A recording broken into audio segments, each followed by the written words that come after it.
My daughter's fiancé told me on the phone, "We only want important people at our wedding," and hung up laughing. I said nothing. I didn't scream, I didn't beg. I simply hung up the phone and made a few quiet calls. By the time the sun rose the next morning over Newport, 13 vendors had canceled, and the groom realized he wasn't just groomless, he was bankrupt. Before I tell you how I dismantled a $500,000 wedding in 3 hours, please hit that like button and subscribe to the channel. It helps me share these stories of justice. And tell me in the comments, have you ever been underestimated by someone who was spending your money? My name is Thomas Sterling. I am 72 years old. For 40 years, I ran one of the largest logistics and shipping supply chains on the East Coast. I spent my life moving millions of tons of steel and grain across oceans. I know how to make things move, and more importantly, I know how to make things stop. When you control the supply chain, you learn that the most powerful person in the room isn't the one shouting, it is the one with his hand on the valve. I was sitting in a suite at the Hotel Viking in Newport, Rhode Island. It was 9 o'clock at night the evening before the wedding. The room was luxurious, but it was quiet. Too quiet. I was alone. I looked down at the coffee table, where a checkbook lay open. The last check I had signed was still fresh in the ledger. $500,000. That was the total cost of the fairy tale wedding my daughter Emily and her fiancé Braden had demanded. Braden Cole. 32 years old. A self-proclaimed tech visionary who ran a cryptocurrency startup that, as far as I could tell, had never made a single dollar of actual profit. He was handsome in that slick, polished way that makes old men like me instinctively check for our wallets. He drove a leased Porsche. He wore watches that cost more than my first house. And he treated me with the kind of patronizing patience one might reserve for a slow child. I wasn't staying at the resort where the wedding was being held. Braden had told me weeks ago that the resort was fully booked for the wedding party and their VIP guests. He said it would be better if I stayed in town, that it would be quieter for me. At the time, I accepted it. I thought he was being considerate of my age. I didn't realize then that I was being sequestered. I picked up my glass of whiskey and took a sip. I needed to make one final check. My older brother Peter was coming to the wedding. Peter is a Vietnam veteran. He lost his left leg in '68, and now he is confined to a large motorized wheelchair. He is the best man I know, and he is the only family I have left besides Emily. I needed to ensure the seating arrangement at the main table had enough clearance for Peter's chair. I had asked Emily about it 3 times, but in the chaos of wedding planning, she had brushed me off. I picked up my phone and dialed Braden.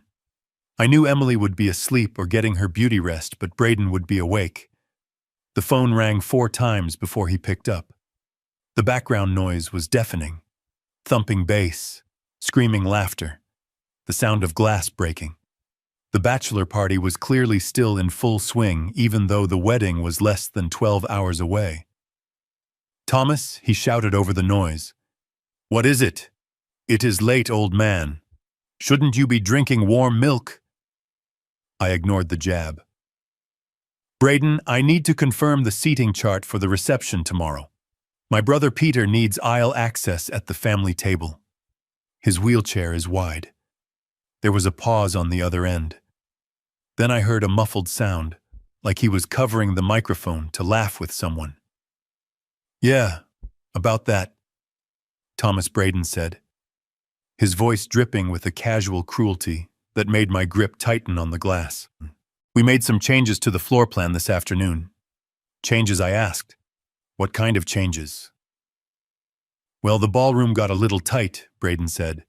"We had some last-minute RSVPs from some heavy hitters, angel investors, crypto whales, people who can really blow up my company valuation.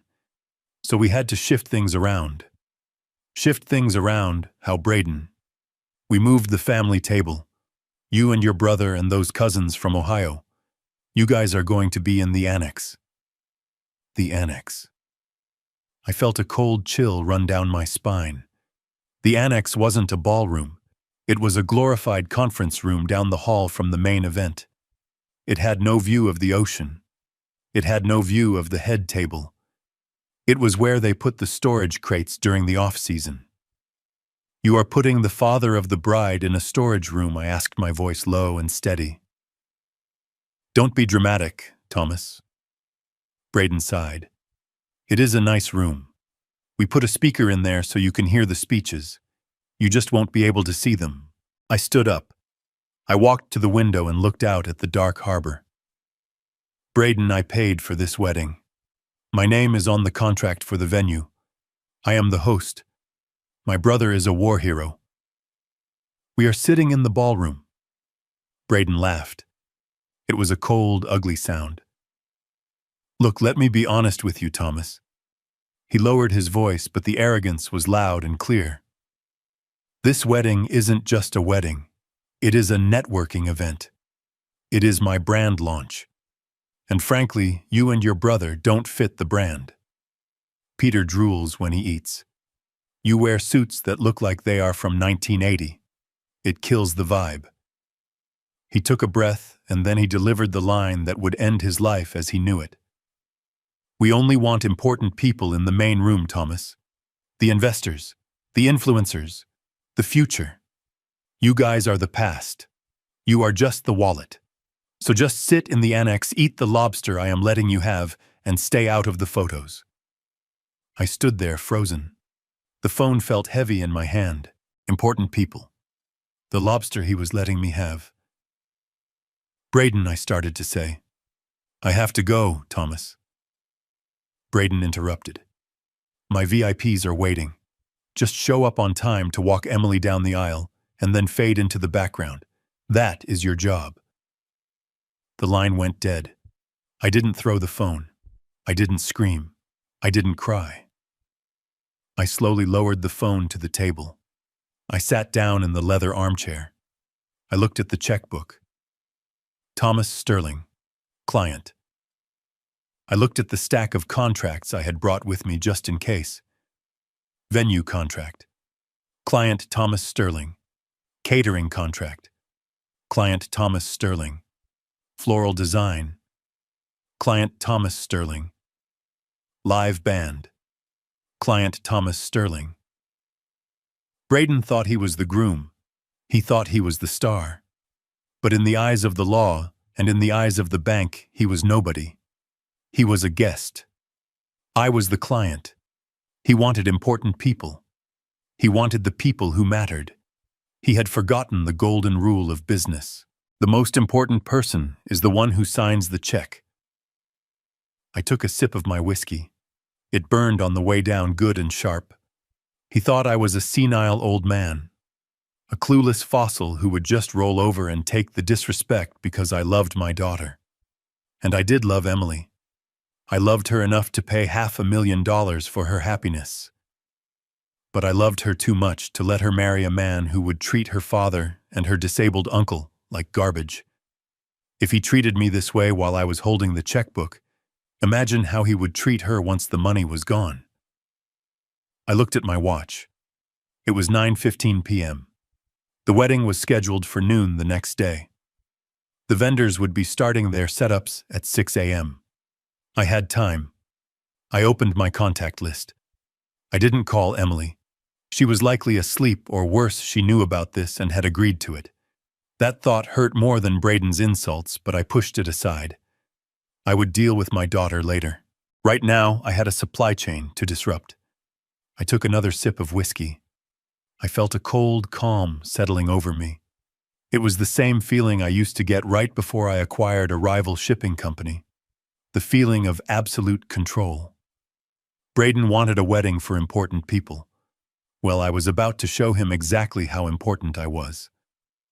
I sat back in the leather armchair, and the silence of the hotel room felt heavier than before. The whiskey glass was empty, but I didn't pour another. I needed a clear head. Canceling the venue would be just the first domino. There were so many others standing in a neat, expensive row waiting to fall. I looked at the checkbook lying open on the coffee table. The numbers written in my handwriting seemed to mock me. $500,000. $500,000. It wasn't the money that bothered me. I have made more than that in a single shipping contract. I have lost more than that on bad weather delays in the Atlantic. Money is a tool. Money is fuel. But money is also a language. And for the last 6 months, my daughter and her fiancé had been speaking it very loudly, while I had been too deaf to hear what they were actually saying. I closed my eyes, and the memories of the last 6 months played out like a bad movie. I remembered the day Emily brought Braden home. She was glowing. She looked at him with the adoration that I used to see in her eyes when she looked at me. But that changed quickly. I remembered the dinner at the yacht club 3 months ago. We were discussing the wine list for the reception. I had suggested a very respectable Cabernet that cost $80 a bottle. It was a good wine, a wine I would serve to my own board of directors. Emily had frowned. She didn't look at me. She looked at Braden. And Braden had sighed that long, suffering sigh of a genius forced to deal with idiots. "Thomas," he had said, swirling his glass, "we are trying to attract a certain caliber of guest here. These are crypto whales. These are guys who made $10 million before breakfast. We can't serve them supermarket wine. We need the 1990 vintage. It shows sophistication. It shows we are liquid." And Emily had chimed in immediately, her voice taking on that whine she used when she was 5 years old and wanted a pony. "Daddy, please. Braden knows what he is doing. He needs this for networking. It is an investment in our future. Don't you want us to be successful?" Investment. That was their favorite word. The imported orchids from Italy for $75,000 were an investment. The custom silk napkins were an investment. The ice sculptures of swans pouring vodka were an investment. I had signed every check. I had nodded. I had told myself that I was being a good father, that I was supporting my little girl's dream. I told myself that Braden was just ambitious and maybe a little arrogant, but he made her happy. I was a fool. I was the old ox pulling the cart while they sat in the back and whipped me to go faster. I opened my laptop. The screen glowed blue in the dim room. I needed to see the paperwork. I needed to see the chains of command. I logged into my secure email server. I have a folder labeled Wedding. It had over 300 emails in it. I clicked on the contract for the breakers. It was a PDF document 40 pages long. I scrolled to the signature page. There it was. Client name Thomas Sterling. Signature Thomas Sterling. Responsible party Thomas Sterling.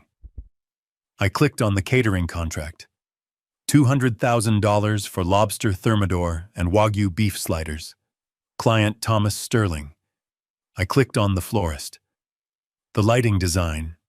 The security team. The valet service. Thomas Sterling. Thomas Sterling. Thomas Sterling. My name was on every single document that mattered. My credit rating was the foundation of this entire event. Without my signature, Braden was just a man standing in a field yelling at clouds, but then I felt a vibration in my pocket. It was a notification from Instagram. I don't use social media often. I only created an account because Emily insisted it was the best way to see the wedding updates. I unlocked my phone. The screen opened to Braden's profile. He had just posted a story. It was 10 minutes ago. He was likely still at the bachelor party, probably laughing about the conversation we just had. The image on the screen was slick. It was a digital animation of gold dust swirling around to form letters. It was the final digital invitation, the one meant for his VIP guests, the important people he had mentioned on the phone. I put on my reading glasses.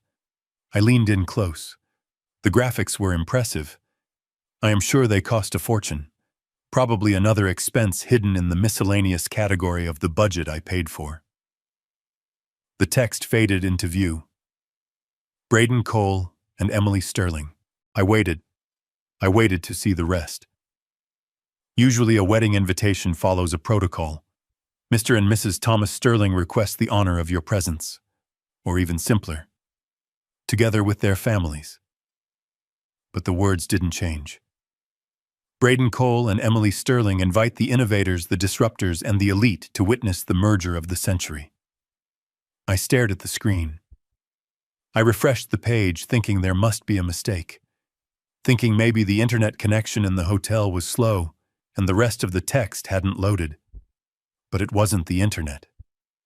My name wasn't there. My wife's name, the woman who had carried Emily, who had nursed her, who had died wishing for this day, wasn't there. We had been erased. We had been scrubbed from the narrative. To Braden, and apparently to my daughter, I wasn't the host. I wasn't the father. I wasn't even a person. I was an ATM. I was a bank account with a pulse. I was a resource to be mined until it was empty, and then discarded in the annex with the storage crates. I looked at the invitation again. The merger of the century. They weren't treating this as a marriage. They were treating it as a corporate acquisition. And in this acquisition, I was the silent partner who was being forced out before the IPO. A cold, hard knot formed in my stomach. It wasn't anger anymore. Anger is hot. Anger makes you shout. This was something else. This was the cold clarity of a businessman who realizes a contract has been breached in bad faith. They wanted the prestige of the venue, but not the man who paid for it. They wanted the luxury of the food, but not the family who put it on the table. I remembered the phone call again. We only want important people in the main room, Thomas. Important people. I looked at the checkbook. I looked at the contracts on my laptop. I looked at the digital invitation that had erased my existence. He was right. He only wanted important people. But he had made a fatal calculation error. He assumed importance was measured by Twitter followers and crypto wallets. He didn't understand that in the real world, importance is measured by leverage, and I held all the leverage. I closed the laptop with a snap. It sounded like a gunshot in the quiet room. I wasn't going to the wedding. I realized that now. I wasn't going to walk Emily down the aisle. How could I? How could I give her away to a man who saw me as nothing more than a wallet? And how could I walk beside a daughter who had allowed her father to be humiliated and erased? No, I wasn't going to the wedding. And if I wasn't going, neither was anyone else. It was 11 o'clock at night, and the silence in my hotel room had become suffocating. I couldn't sleep. My mind was racing, not with the excitement of a father about to give his daughter away, but with the cold, calculating hum of a machine that had detected a fault in the system. I had already made the calls. The wedding was technically dead. But a part of me, the part that had been a father for 27 years, needed to be absolutely sure. I needed to see the enemy on his own ground. I put on my coat and grabbed my car keys. I told myself I was going to the venue to check the wheelchair accessibility for my brother Peter one last time. It was a flimsy excuse. Peter wasn't going to be there because there wasn't going to be a wedding. But I needed a reason to drive to the breakers. I needed to look the beast in the eye.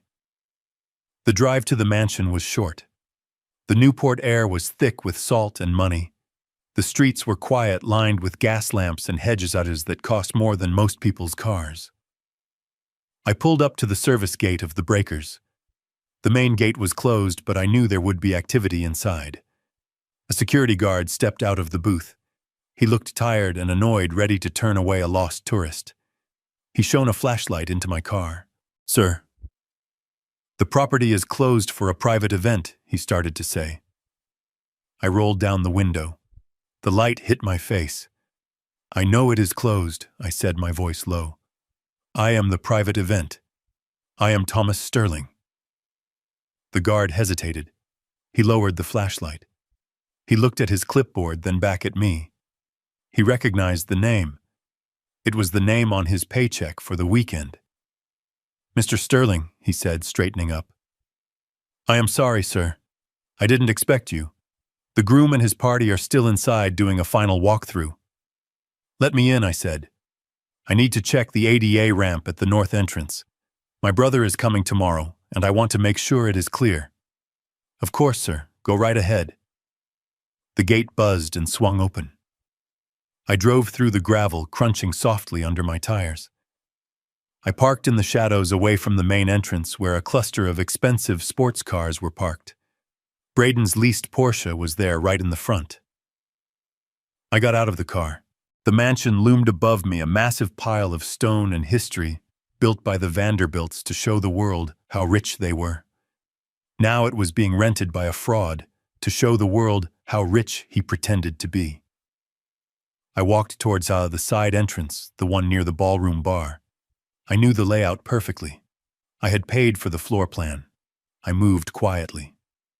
Years of walking through shipyards at night to catch lazy foremen had taught me how to move without making a sound. As I got closer, I heard music.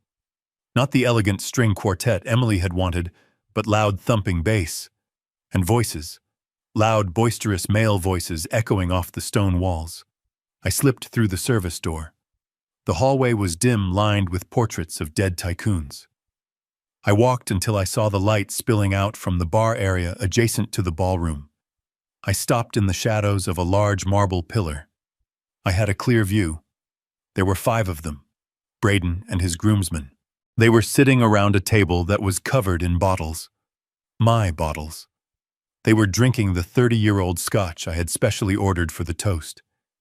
They had their jackets off, their ties loosened, and they looked like kings of the world. Braden was standing on a chair holding a glass high. His face was flushed. He looked triumphant. To the sterling account, he shouted, and they all laughed, clinking their glasses. I stayed frozen. I listened. "You guys have no idea," Braden said, stepping down from the chair and leaning in close to his friends. The voice carried perfectly in the cavernous room. "This wedding is the golden key. The moment I say I do tomorrow, the merger is real." One of his friends, a guy named Josh, who I knew had been arrested for securities fraud 2 years ago, laughed. "You mean the marriage, Braden?" "No, I mean the merger," Braden corrected him, a smirk playing on his lips. "Marriage is for suckers. This is a business acquisition." He took a swig of the scotch and wiped his mouth. "Look, the crypto market is tanking. We all know that. My liquidity is dried up. I have creditors breathing down my neck who don't send letters, they send guys with baseball bats. But tomorrow, that all changes." How, asked another friend.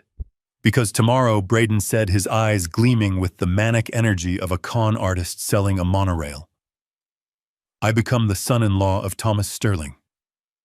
Do you know what that name means in the logistics world? It means trust. It means stability. It means old money.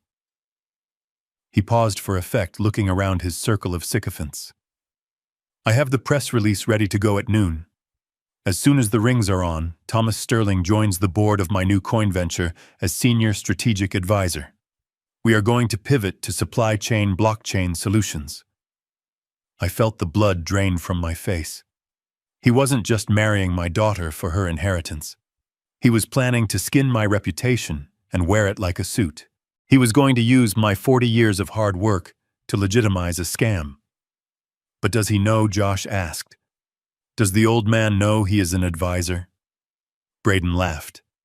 It was the same laugh I had heard on the phone earlier, the laugh that sealed his fate. Thomas Braden scoffed. "That clueless old man. He doesn't know what a blockchain is. He thinks the cloud is something in the sky. He just signs the checks, boys. He is a dinosaur, a wallet with legs." But what if he finds out someone pressed? What if he reads the prospectus? "He won't read it," Braden said dismissively. "And even if he does, it will be too late. By the time he figures it out, we will have raised $10 million from investors who trust the Sterling name. We take the money, we pay off my debts, we funnel the rest into offshore accounts, and then the company sadly goes bankrupt due to market volatility." "Oops?" And Emily, Josh asked. "What about the blushing bride?" Braden waved his hand as if swatting away a fly. "Emily is the easy part.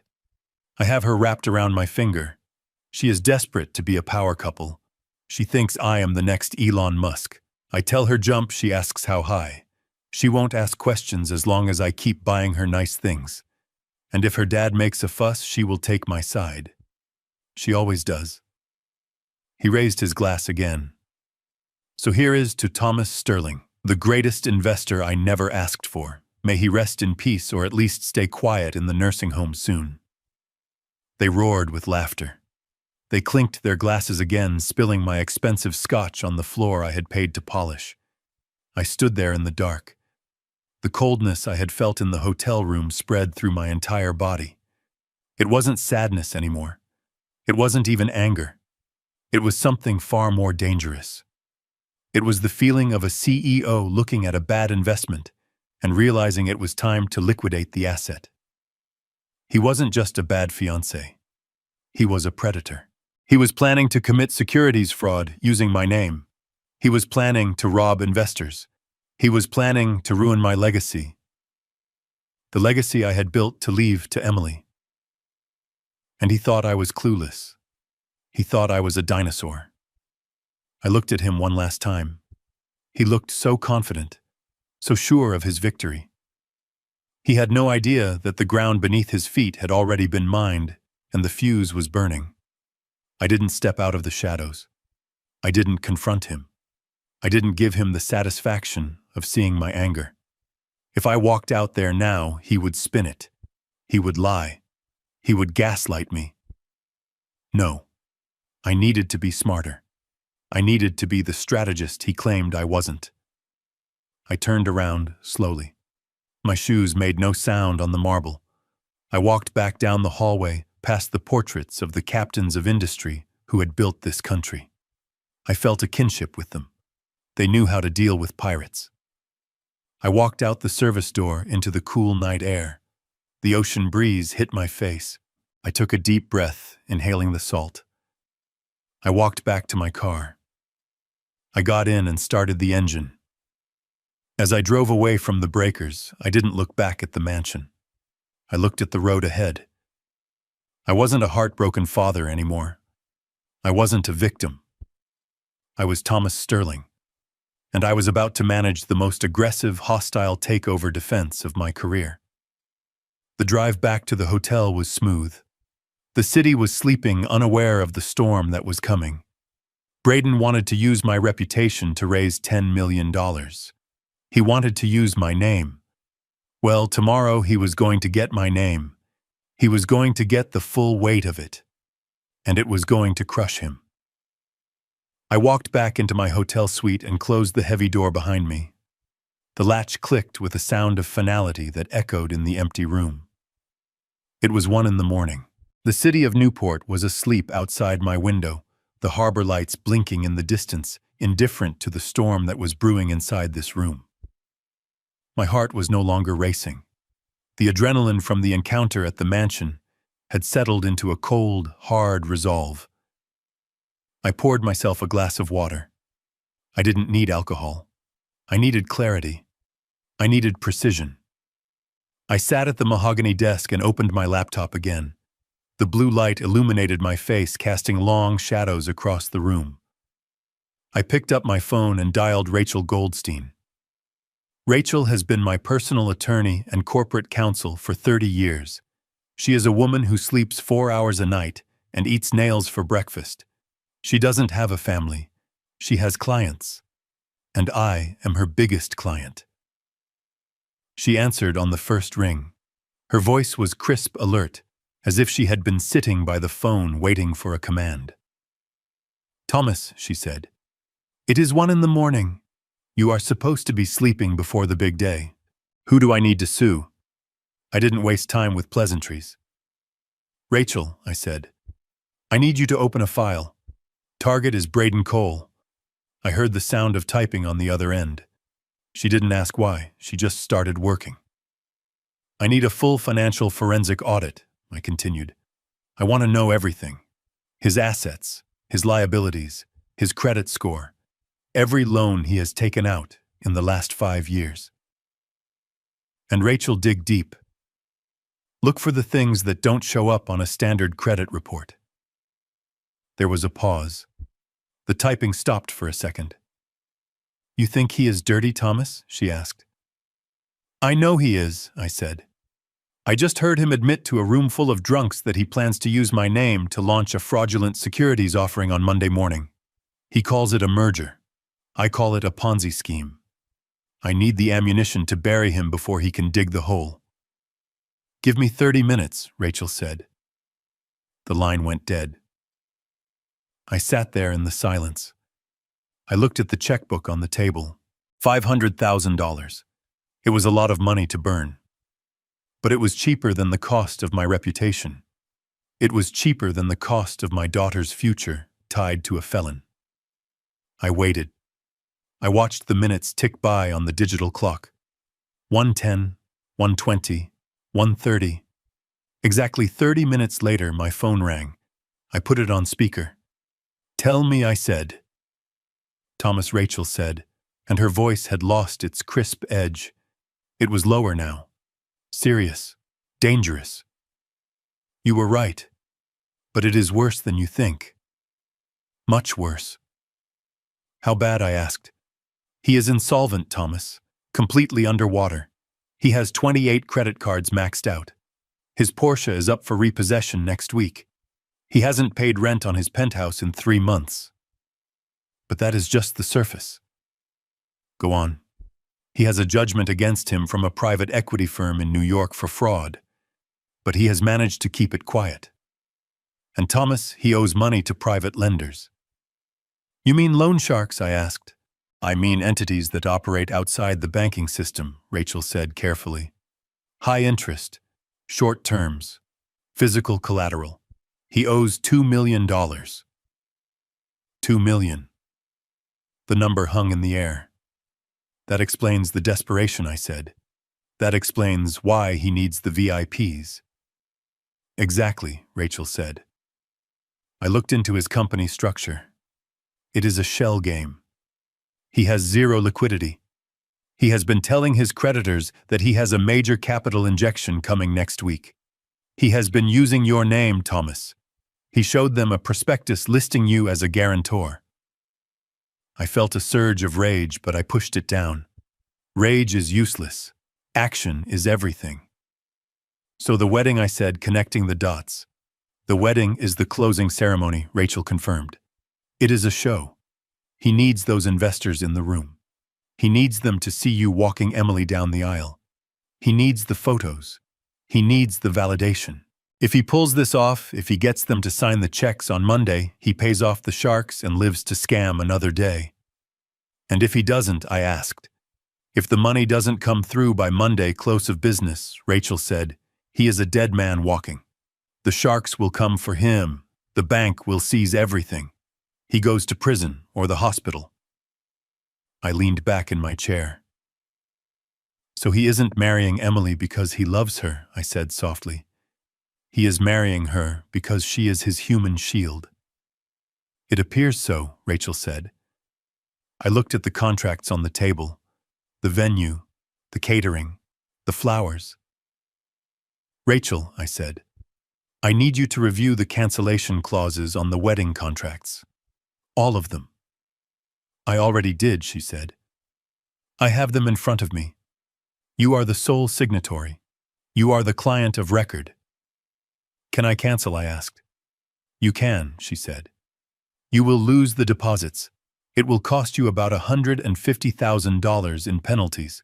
But legally, you have the right to terminate the services for convenience at any time prior to the event. And Braden, I asked, can he stop me? Can he sue? He has no standing, Rachel said. His name isn't on the checks. He is a beneficiary, not a party to the contract. He can scream, but he can't sue. Good, I said.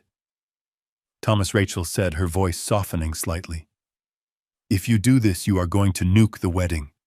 You are going to humiliate Emily. I know, I said. But if I let this go forward, I am letting him sell her into a nightmare. I am letting him use my family as collateral for a crime. I would rather she hate me for ruining a party than hate me for letting her marry a monster. Understood, Rachel said. She was back to being the shark. What are your instructions? Draft a lawsuit, I said. Fraud, misrepresentation, unauthorized use of likeness. I want a restraining order ready to be served on Monday morning. I want to lock down his ability to use my name anywhere.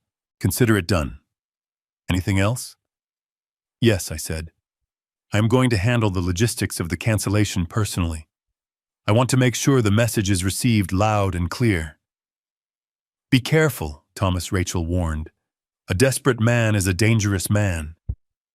I am not afraid of him, I said. He thinks he is a wolf. He is about to find out he is just a sheep who wandered into a bear's den. I hung up the phone. $2 million in debt. Loan sharks. Fraud. My daughter was sleeping in a hotel room 5 miles away, dreaming of a perfect life, unaware that her Prince Charming was building a castle on a foundation of dynamite. I stood up. I walked to the window. I looked out at the dark city. If the wedding happens, he wins. If the wedding happens, the investors sign the checks. If the wedding happens, my legacy becomes his piggy bank. So the wedding must not happen. It wasn't enough to just not show up. I had to erase the event. I had to turn his stage into a graveyard. I had to make sure that when those VIPs arrived tomorrow, they didn't see a merger. They needed to see a bankruptcy. I sat back down at the desk. I opened the spreadsheet of vendors. 13 names, 13 phone numbers, 13 pillars holding up Braden's house of cards. I cracked my knuckles. I took a deep breath. It was time to go to work. I picked up the phone and dialed the first number. It was time to show Braden Cole exactly what happens when you try to cut the important people out of the deal. Hello, I said to the empty room. Let's start the demolition. It was 2:00 in the morning. The city of Newport was dead silent outside my window, but inside my hotel suite the air was electric with the energy of a controlled demolition. I sat at the mahogany desk with the spreadsheet open on my laptop. 13 names, 13 phone numbers, 13 structural pillars holding up the stage for Braden Cole's fraud. I wasn't angry anymore. Anger is a hot, messy emotion that makes you make mistakes. I was cold. I was operating with the clinical detachment of a surgeon cutting out a tumor. I had built a logistics empire by knowing exactly where the choke points were in any supply chain. Tonight, I was going to choke them all. I picked up the phone. My hand was steady. I dialed the first number on the list. It was Michael, the general manager of the Breakers. I knew he would be in his office. The night before a wedding of this magnitude, the venue manager never sleeps. He answered on the first ring, his voice tight with the stress I had already inflicted with my earlier call. "Mr. Sterling," he said, "please tell me you are calling to rescind the cancellation order. We have trucks backed up at the service entrance." "Hello, Michael," I said. My voice was low and flat. "I am not rescinding anything. I am confirming the execution of the contract termination clause." There was a desperate silence on the other end. "Sir, you have to understand," Michael pleaded. "The cancellation fee is 100%. You have already paid a deposit of $150,000. If you cancel now, you lose every cent of that. It is gone. You are burning money." I looked at the checkbook on the table. "I accept the loss, Michael," I said. "I accept the penalty. Keep the deposit. Consider it a donation to the Preservation Society. But here is my instruction. I want the gates locked." "Locked, sir." "Chained," I clarified. "I want industrial chains on the main gate and the service gate. I want the property sealed. No one enters the Breakers tomorrow morning. Not the staff. Not the guests, and certainly not the groom." "But Mr. Cole has been calling me every 10 minutes, Michael said, his voice rising in panic. He is threatening to sue us. He says he is the groom and he demands the gates be open. I leaned back in my chair. Read the contract, Michael. Look at the signature line on page 42. Whose name is there? Yours, sir. Thomas Sterling. Exactly. I am the client. I am the signatory. Braden Cole is a guest. He has no legal standing to demand anything. If you open those gates for him, you are breaching a contract with me, and I will sue you for everything you own. Do you understand?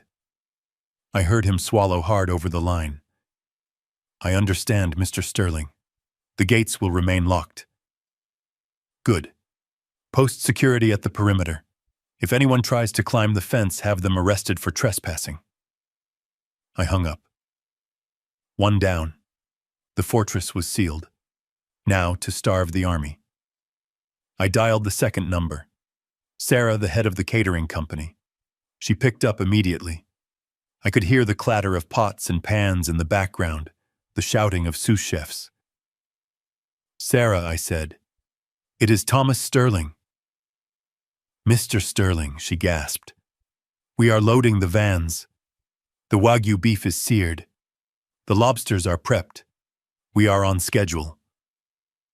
Stop the trucks, Sarah. Sir. Stop the trucks, I repeated. The event is cancelled. But the food, she cried. Mr. Sterling, we have 300 portions of A5 Wagyu beef. We have truffles flown in from France. This is $200,000 worth of food. It is perishable. It will go to waste. It won't go to waste, I said. I want you to redirect the convoy. Redirect to where, sir? To another venue. No. I want you to drive the trucks to the St. Mary's shelter in downtown Newport. The homeless shelter, she asked, her voice stunned. Yes. I want you to unload every ounce of that beef and every tail of those lobsters at the shelter kitchen. I will pay for the overtime for your staff to serve it. Feed the veterans. Feed the families who have nothing. But Sarah listened to me closely. I am listening, sir. Not a single crumb of that food is to go to the breakers. If I find out that Braden Cole ate so much as a dinner roll, I will contest the entire invoice. Do we have an understanding? There was a long pause. I could hear her processing the madness of it all. Yes, Mr. Sterling. We will feed the shelter. It will be the most expensive meal they ever had. Send me the receipt, I said. I hung up. The venue was locked. The food was gone. Now to kill the atmosphere. I called the florist. $75,000 in white orchids and imported roses. Cancel it, I said. But sir, the arrangements are already built. Send them to the Newport Hospital. Fill the nurses' stations. Fill the waiting rooms. Put a rose in every room in the oncology ward. Just get them away from the wedding. I called the lighting company. I called the rental agency that was providing the gold Chiavari chairs. I called the company that was bringing the vintage Rolls-Royce for the getaway car. Cancel, cancel, cancel. The conversations were all the same. Shock, disbelief, warnings about the financial penalties. I didn't care about the penalties. I was buying my dignity back, and dignity is expensive. By 3:30 in the morning, I had made 12 calls. I had dismantled a $500,000 production piece by piece. There was only one call left. The band. The 12-piece jazz orchestra from New York City. They were expensive. They were famous. And they were currently asleep in a hotel down the street, preparing for a noon sound check. I dialed the band leader. He answered groggily. Hello? This is Thomas Sterling. Go back to sleep. Excuse me. The gig is off.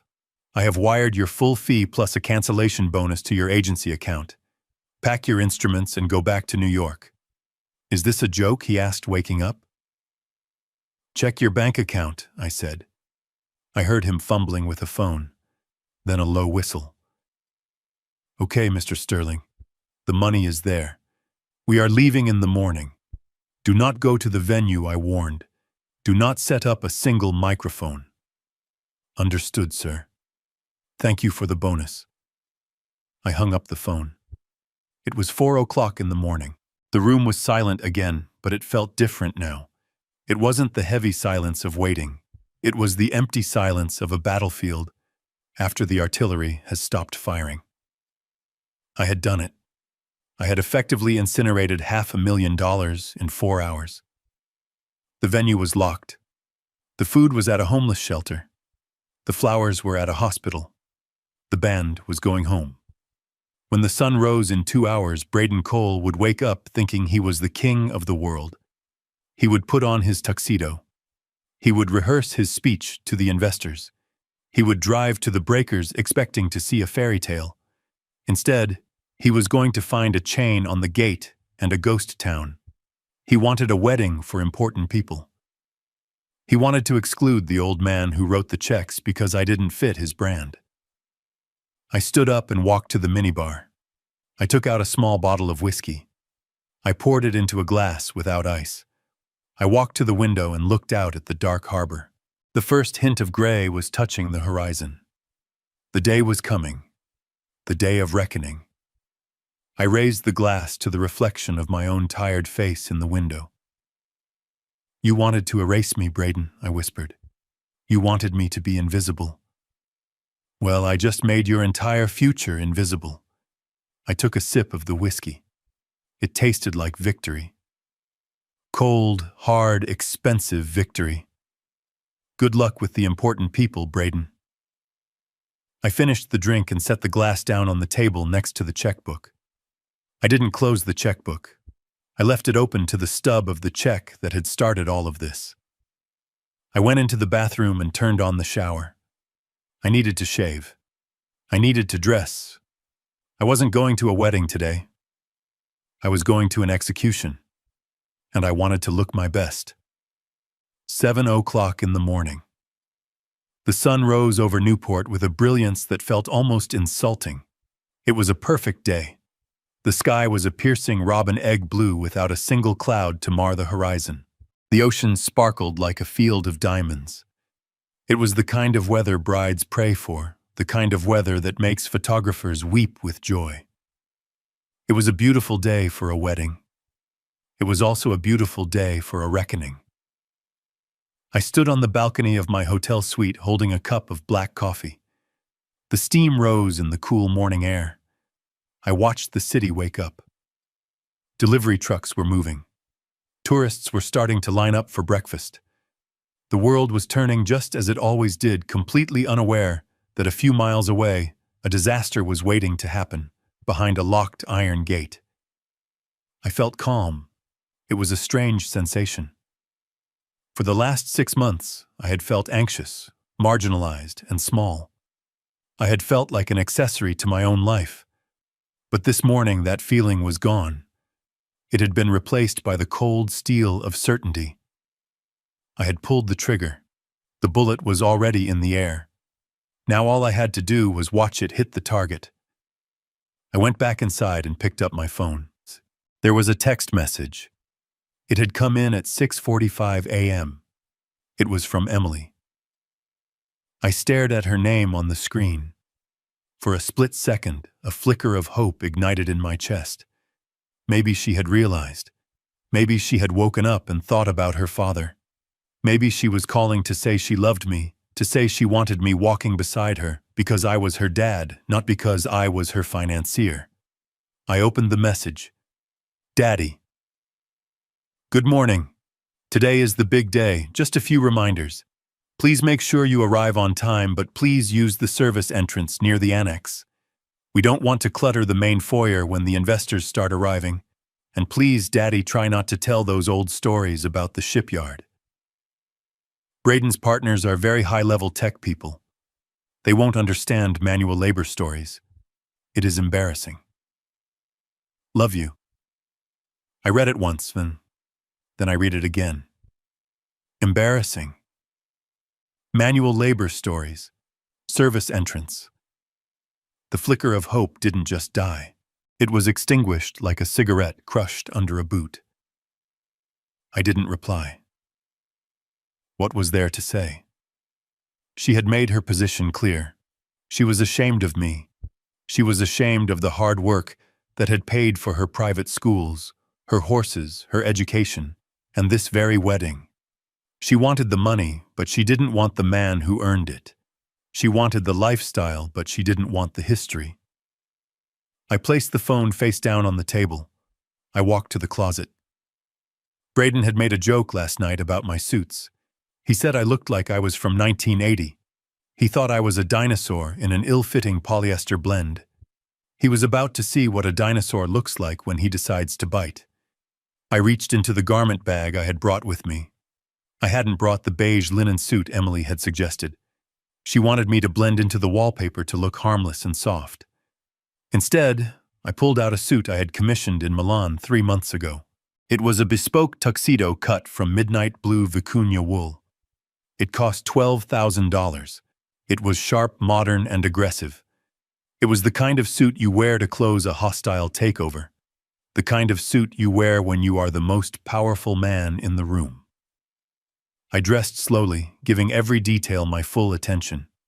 I put on the shirt, Egyptian cotton, crisp and white as fresh snow. I fastened the onyx studs. I tied the bow tie, not a clip-on, a real tie. I adjusted the cuffs. Then I opened the small velvet box on the dresser. Inside was my watch. A Patek Philippe Grand Complications.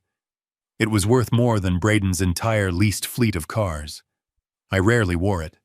It was ostentatious. But today wasn't a day for modesty. Today was a day for power. I strapped the heavy gold timepiece to my wrist. I felt its weight. It was a reminder. Time is money. And Braden was out of both. I looked in the full-length mirror. The man staring back at me wasn't the tired checkbook-carrying father of the bride. He wasn't the confused old man Braden had mocked. He stood tall. His shoulders were broad. His eyes were hard like flint. He looked dangerous. He looked like a godfather. He looked like a man who could stop the world with a phone call. Because he had. I picked up my sunglasses. I picked up my car keys. I didn't take the checkbook. I wouldn't be needing it today. I left the hotel room without looking back. My first stop was a small assisted living facility on the outskirts of Newport. It was a high-end place, dignified and quiet, where my brother Peter lived. I paid for his suite there just as I paid for his medical bills. Peter had given his leg for this country. The least I could do was give him comfort. I parked my car, a rented Mercedes S-Class, and walked into the lobby. Peter was waiting for me. He was sitting in his motorized wheelchair, freshly shaved, his white hair combed back neatly. He was wearing his dress blues. His medals were pinned to his chest, gleaming under the lobby lights. The Purple Heart, the Silver Star. He looked magnificent. He looked like a hero. And Braden wanted to hide him in a storage room because his wheelchair took up too much space. Because he drooled a little when he drank due to the stroke he had 5 years ago. Rage flared in my gut, again hot and sudden, but I pushed it down. Peter looked up and smiled when he saw me. His speech was a little slow, a little slurred, but his mind was as sharp as a tack. "Thomas," he said, his eyes widening, "look at you. You look like you are about to buy a casino, or blow one up." I smiled. It was the first genuine smile I had felt in 24 hours. "You look good too, Peter. Ready to go." Peter adjusted his tie. He looked down at his medals. "I am ready, Thomas. I haven't been to a big party in years. Emily, she is a beautiful girl. I am happy for her. Even if that boy, well," he trailed off. Even Peter, who tried to see the good in everyone, had reservations about Braden. I walked behind his chair.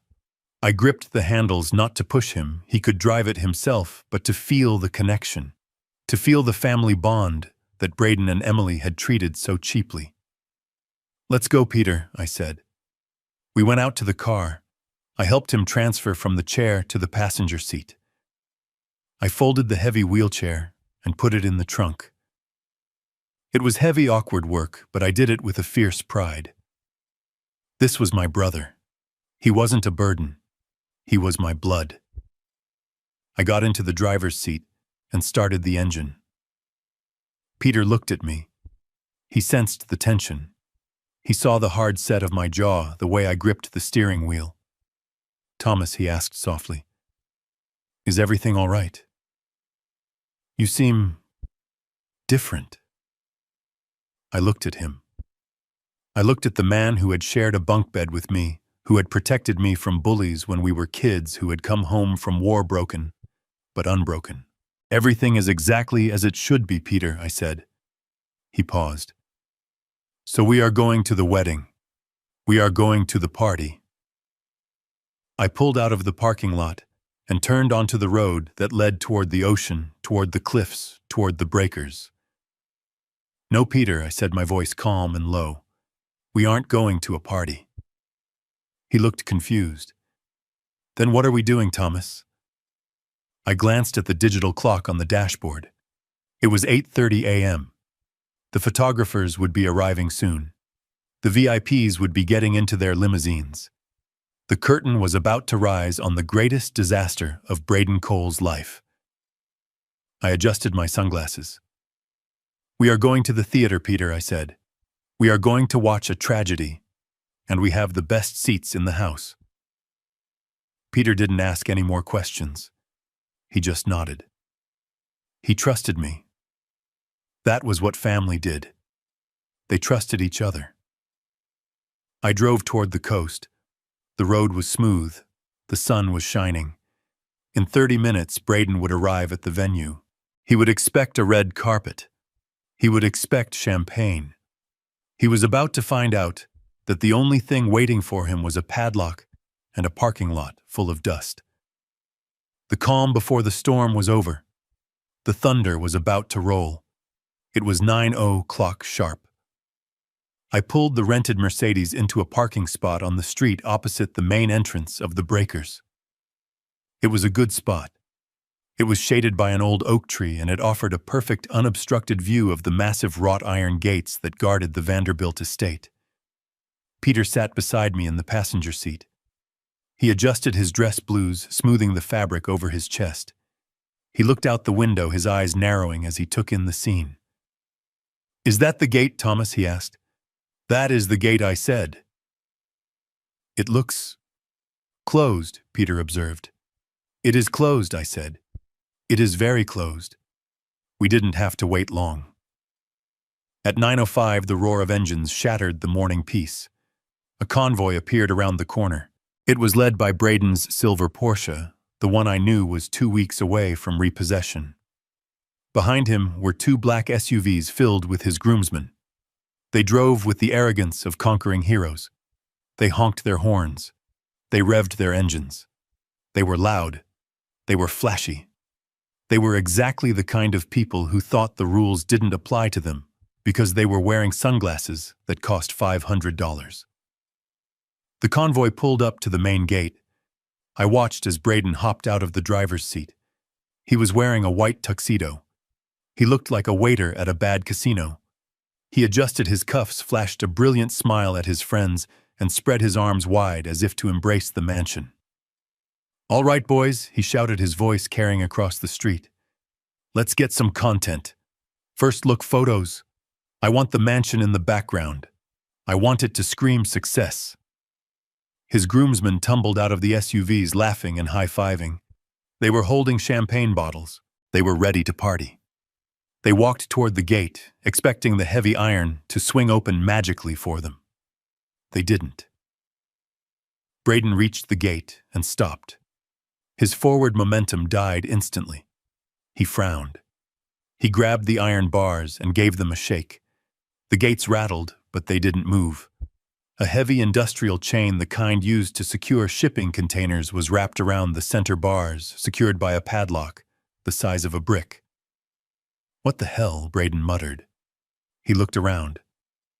"Hey, security, open up. It is the groom." Nothing happened. The mansion stood silent in the distance, its windows dark and indifferent. There was no valet. There was no red carpet. There was no team of staff waiting with silver trays. One of the groomsmen, a tall guy with a man bun, pointed to something attached to the gate. "Hey," Braden read the sign. Braden looked closer. I picked up a pair of binoculars I had brought from the boat. I wanted to see his face. I wanted to see the exact moment the words hit his brain. A white laminated sign was zip-tied to the bars at eye level.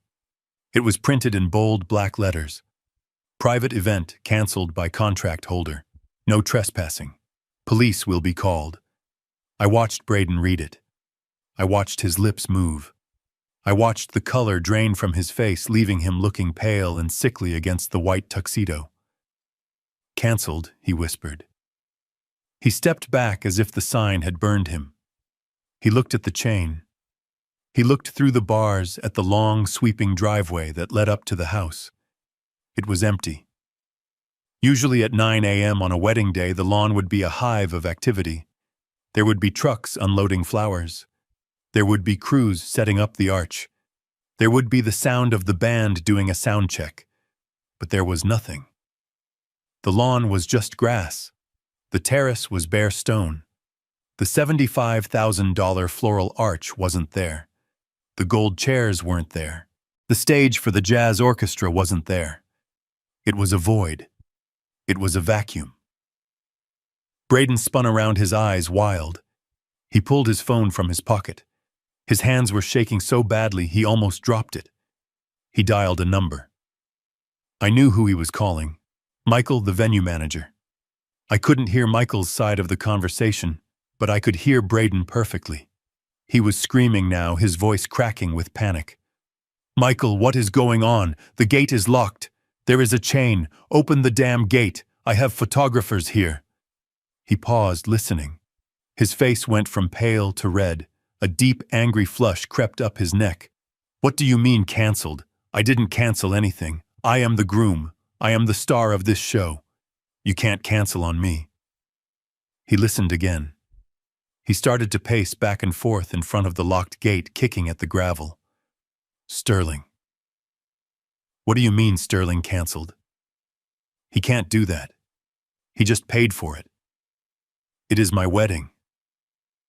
He stopped pacing. He stood still, listening to the words that were destroying his life. He didn't pay. "What do you mean he didn't pay?" "He wrote the check. Braden's voice trailed off. He listened for another 10 seconds. Then he lowered the phone slowly. He looked at the screen as if it had bitten him. "He hung up on me," he whispered to his friends, who were now standing around him looking confused and sober. "What happened?" Braden asked the guy with the man bun. "Is it a glitch?" "It is not a glitch," Braden hissed. "It is the old man." He turned back to the gate and grabbed the bars with both hands, shaking them violently. The chain clanked, but the gate held firm. "Sterling," he screamed at the empty house. "You crazy old dinosaur! You senile old fool! What have you done?"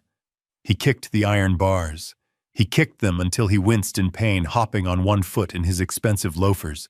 "Open this gate," he yelled, his voice echoing off the stone walls. "Open it right now. I have investors coming. I have VIPs landing in an hour. You can't do this to me." But the house didn't answer. The seagulls wheeled overhead, crying in the blue sky, but they didn't care about his investors. Braden turned to his groomsmen. His eyes were wide with terror. "Guys," he said, his voice trembling, "it is empty. Look inside. There is nothing there." They looked. They saw the truth. "Where are the flowers?" Josh asked. "Where is the band?" "Gone," Braden choked out. "It is all gone. He canceled everything." "But the investors," Josh said, the realization dawning on him. "Braden, the guys from Silicon Valley. The crypto whales. They are coming at 10:30. They are expecting a gala. They are expecting champagne and lobster." Braden ran a hand through his gelled hair, messing it up. He looked like a man who had just realized he was standing on a trap door. "They are going to show up here," he whispered. "They are going to pull up in their limos, and they are going to see a chain on the gate. They are going to see a parking lot." He looked at the sign again. "Event canceled." "They are going to think I am broke," he said. "They are going to think I am a fraud." "You are broke," Josh reminded him unhelpfully. "And you are a fraud." "Shut up," Braden snapped. "We have to fix this. We have to call someone. Call the florist. Maybe they are just late." He started dialing frantically again. I watched him. I knew exactly who he was calling. The florist, then the caterer, then the band. I watched him make call after call. I watched him get rejected time after time. I watched the hope drain out of him, leaving only a hollow panic. "She said the order was redirected," he said to his friends, dropping his hand to his side. "The flowers are at a hospital." "What about the food?" Josh asked. "I am starving." "The food," Braden said, his voice hollow. "The food is at a homeless shelter." He sent the Wagyu beef to a soup kitchen. He sank down onto the gravel, sitting with his back against the locked gate. He put his head in his hands. "He did it." He whispered. The old man actually did it. He nuked the whole thing. I lowered the binoculars.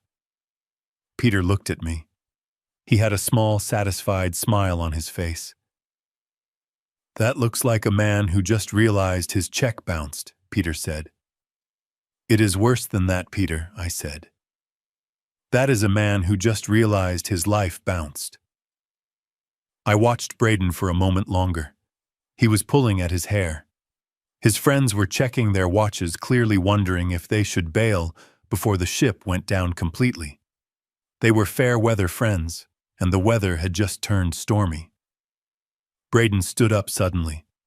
A new thought seemed to strike him. "Emily," he shouted. "Oh God, Emily! She is on her way." He looked at his watch. It was 9:20. "She is getting her makeup done," he said. "She doesn't know. I have to call her." He fumbled with his phone again, but his hands were shaking too much. He dropped it in the dirt. He scrambled to pick it up, wiping the dust off the screen. I started the engine of the Mercedes. The low hum of the German engineering was a comforting sound. "It is time for the next act, Peter," I said. "Where are we going?" Peter asked. "To the hotel," I said. "The bride needs to know that her carriage has turned back into a pumpkin." I pulled away from the curb. As I drove past the gate, I didn't look at Braden. I didn't honk. I didn't acknowledge him. To me, he was already part of the scenery. He was just a piece of trash left outside a locked gate. The stage was empty. The audience was about to arrive, and the star of the show was locked out in the cold. It was a beautiful morning in Newport.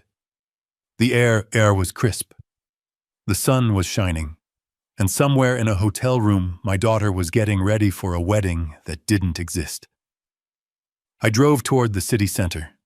The demolition was proceeding exactly according to plan. The bridal suite at the Hotel Viking was a scene of organized chaos and expensive perfume. I wasn't there, but I knew exactly what it looked like because I had paid for every single item in the room. I had paid for the magnum bottles of Veuve Clicquot that were popping. I had paid for the silk robes the bridesmaids were wearing. And most importantly, I had paid for the team of stylists who were currently hovering over my daughter like bees around a queen. Antoine and his team were the best in New York. I had flown them in by helicopter because Emily insisted that no one in Rhode Island knew how to contour properly. Their fee for the morning was $15,000. I pulled the Mercedes up to the hotel valet. I didn't get out immediately. I sat in the running car watching the digital clock on the dashboard. It was 9:30. Right on cue, my phone rang. It was Emily. I stared at the screen. The picture ID was a photo of us from her college graduation. She was hugging me, wearing her cap and gown, looking at me like I was her hero. It felt like a lifetime ago. I answered. I didn't say hello, I just listened. "Daddy," she screamed. Her voice was so shrill it distorted the speaker. "Daddy, tell them to stop. Tell them they are making a mistake." I held the phone a few inches from my ear. "Hello, Emily," I said calmly. "Who is making a mistake?" "Antoine," she shrieked. "He is packing up. He did half my face and now he is packing his kit. He says you fired him." I looked out the window at the hotel entrance.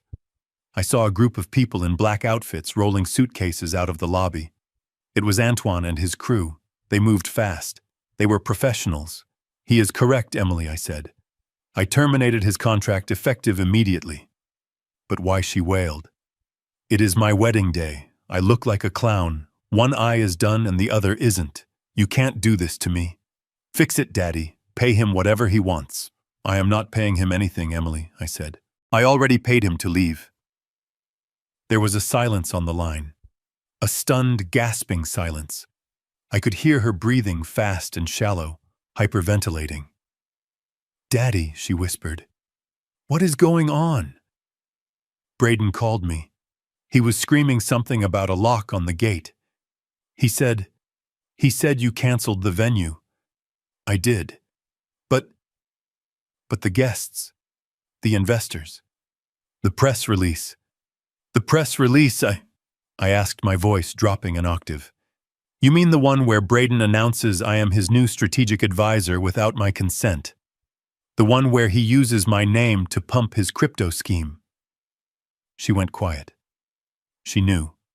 She absolutely knew. "Braden is just trying to build our future," she stammered, but the conviction was gone. "He is ambitious, Daddy. You should respect that." "I respect ambition, Emily. I do not respect theft, and I certainly do not respect being told I am not important enough to sit in the same room as my own daughter on her wedding day." She started to cry again. Not the angry screams from before, but the terrified sobbing of a child who realizes the lights have gone out. "Daddy, please." Braden didn't mean it. He was just stressed. "He loves you. He loves my checkbook," I corrected her. "And he loves my reputation. But he made it very clear last night that he doesn't want me. He wants important people." I paused. I let the words hang in the air between us. "So I am giving him exactly what he asked for. I am removing the unimportant people. I am removing myself. I am removing your Uncle Peter. And since I am apparently not important enough to be seen, neither is my money." "No," she gasped. "No, Daddy, please. We can fix this. I will put you at the head table. I will fire the investors. Just open the gates. Send Antoine back up. Please. I can't get married like this." "You aren't getting married like this, Emily," I said. "Because there is no wedding. The venue is closed. The food is at a homeless shelter. The flowers are at the hospital." You gave the food away," she choked out. "Yes. To people who will actually appreciate it. People who won't care if the wine is vintage 1990. She made a sound like a wounded animal. It was painful to hear. It was the sound of a fantasy shattering against the hard concrete of reality. "Daddy, you are ruining my life," she sobbed. "No, Emily," I said. "I am saving it. You just don't see it yet." "I am downstairs," I added. "I am coming up." I hung up the phone. I got out of the car. Peter was waiting in the passenger seat. He looked at me with a sad expression. "She is crying, isn't she?" he asked. "She is," I said. "It had to be done, Thomas. You know that." "I know, Peter. But it doesn't make it easy." I left Peter in the car with the AC running and the radio on. I walked into the lobby. The hotel staff looked at me nervously. They knew something was happening. The sudden exodus of the hair and makeup team had caused a stir. I took the elevator to the penthouse suite. The doors opened, and I could hear the crying from the hallway. I walked to the door of suite 1402. It was ajar. I pushed it open. The room was a wreck. There were empty champagne bottles on the tables. Bridesmaid dresses were flung over chairs. In the center of the room, Emily sat on a stool in front of the vanity mirror. She looked devastating. Her hair was half curled, the other side limp and straight. Her face was a grotesque mask of half-finished beauty. One eye was smoky and dramatic with false lashes applied. The other eye was bare red and puffy from crying. Foundation covered only the left side of her face, leaving a harsh line down the middle of her nose. She looked like a broken doll. Her bridesmaids, 3 girls I had known since kindergarten, were standing around her looking useless and terrified. They held their phones, probably texting everyone they knew about the drama. When Emily saw me in the mirror, she spun around. Her eyes widened. She saw the tuxedo. She saw the Patek Philippe watch. She saw the man she had dismissed as a relic standing there looking like he owned the building. "Daddy," she whispered. She stood up. She took a step toward me, then stopped.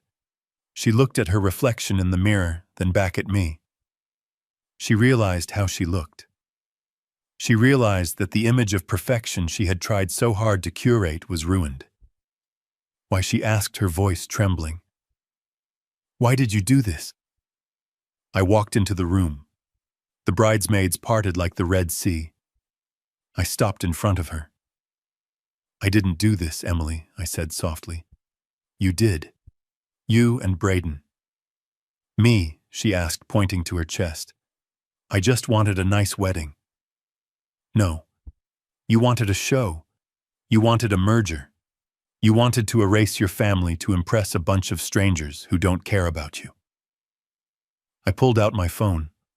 I opened the Instagram post, the one where she had deleted my name. "Who are the important people, Emily?" I asked, holding the screen up to her face. "Who are the people who make your world turn?" She stared at the screen. She looked down at the floor. "Braden said it looked cleaner," she whispered. He said your name was too old-fashioned, that it didn't fit the crypto aesthetic. "And you agreed," I said. "You agreed to erase your mother. You agreed to erase me." She didn't answer. She just cried harder, mascara running down the one finished side of her face in black streaks. I put the phone away. "Braden is at the venue right now," I told her. "He is screaming at a locked gate." "Do you know what he is worried about, Emily?" She looked up, hope flaring in her eyes for a second. "Is he worried about me?" she asked. I laughed. It was a sad, short sound. "No. He isn't asking where you are. He isn't asking if you are okay. He is worried about the investors. He is worried about the money. He is screaming that I ruined his business deal." She flinched as if I had slapped her. He didn't ask about me. Not once." She sank back onto the stool. She looked at her hand, at the engagement ring, a massive 3-carat diamond that sparkled under the vanity lights. I looked at the ring too. "Rachel checked the appraisal on that ring," I said. Emily looked up, defensive. "It is a VVS1. Braden said it cost $50,000. It is cubic zirconia, Emily. It cost $200 on Amazon." The silence in the room was absolute. The bridesmaids gasped. Emily stared at the ring. She rubbed it with her thumb as if trying to rub away the truth. "No," she whispered. "No. He wouldn't. He is broke, Emily. He owes $2 million to loan sharks. He was using this wedding to raise money to save his own skin. You weren't a bride. You were bait." She pulled the ring off her finger. She looked at it. She looked at the cheap metal that was already starting to turn her finger slightly green underneath. She threw it across the room. It hit the wall with a tinny clink and bounced under the sofa. She put her face in her hands and wailed. It was a sound of pure heartbreak, the sound of an illusion dying. I stood there and watched her cry. I wanted to hug her. I wanted to tell her it would be okay, but I couldn't. Not yet. She needed to feel this. She needed to understand the cost of her choices. The phone on the vanity table rang. It was Braden. His face popped up on the screen. Emily looked at it. She looked at me. "Answer it," I said. "Put it on speaker." She reached out a shaking hand and tapped the green button. Emily Braden shouted instantly, "Where the hell are you?" The old man locked the gate. "You need to get down here. You need to talk to him. Fix this, Emily. My investors are landing in 20 minutes. He didn't say hello. He didn't ask why she was crying. He just gave orders. Emily looked at the phone. Her face hardened. The tears stopped. She looked at me. I nodded. "I am not coming, Braden," she said, her voice quiet but clear. "What? What do you mean you aren't coming? Get in the limo. Get down here. We have a schedule." "There is no limo, Braden," she said. "And there is no wedding." "What are you talking about? You stupid—" He stopped himself, but the insult hung there unfinished. "My dad told me about the ring, Braden. He told me about the loans. He told me about the fraud." There was a silence on the other end. A terrified, guilty silence. "Emily, listen to me," Braden said, his voice changing instantly, becoming soft and manipulative. "Your dad is lying. He is jealous. He is trying to control you. Just come here, baby. We can talk. We can explain everything to the investors. Just bring your dad. We need him. We need him." That was it. The final nail. Emily looked at me. She saw the father who had stood by her, who had protected her, who had just saved her from a lifetime of misery. She took a deep breath. "You don't need him, Braden," she said. "You need a lawyer." She hung up the phone. She looked at me. The makeup was ruined. Her hair was a mess, but her eyes were clear. "I am sorry, Daddy," she whispered. "I am so sorry." I opened my arms. She ran to me. She buried her face in my tuxedo jacket, ruining the $12,000 vicuña wool with cheap foundation and tears. I didn't care. I held her tight. "It is okay, baby," I said. "It is okay." We stood there for a moment in the wreckage of the bridal suite. Then I pulled back. I wiped a smudge of mascara from her cheek. "Wash your face," I said. "Put on some jeans." "Why?" she asked, sniffing. "Because we have one more stop to make," I said. "Braden is waiting for his bride. I think we should go deliver his wedding present personally." She looked at me confused. "What present?" I smiled. A cold, wolfish smile.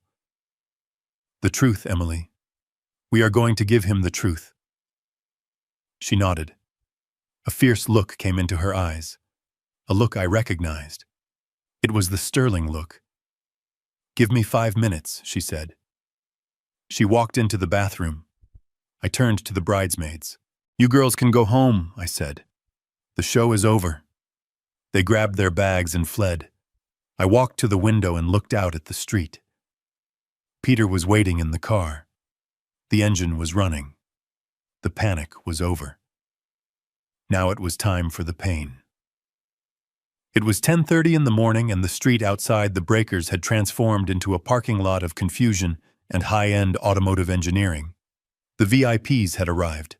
The crypto whales, the angel investors, the tech disruptors, they were all there, stepping out of their black limousines and town cars, expecting to walk onto a manicured lawn with a glass of champagne in hand. Instead, they were standing on the dusty roadside, adjusting their ties and shielding their eyes from the sun, staring at a locked iron gate and a groom who looked like he was having a cardiac event. Braden was no longer the confident master of the universe who had toasted his own genius the night before. He was sweating profusely. His white tuxedo jacket was stained with dark patches of perspiration under the arms. His hair gel was melting, running down his forehead. He was running from one group of guests to another, waving his arms frantically, trying to sell a lie that was becoming less plausible by the second. "It is just a technical difficulty," he was shouting to a group of men in Italian suits. "A security glitch with the electronic locks. We are bypassing the system now. Just a few more minutes. Please bear with us." He spotted another group arriving and ran over to them.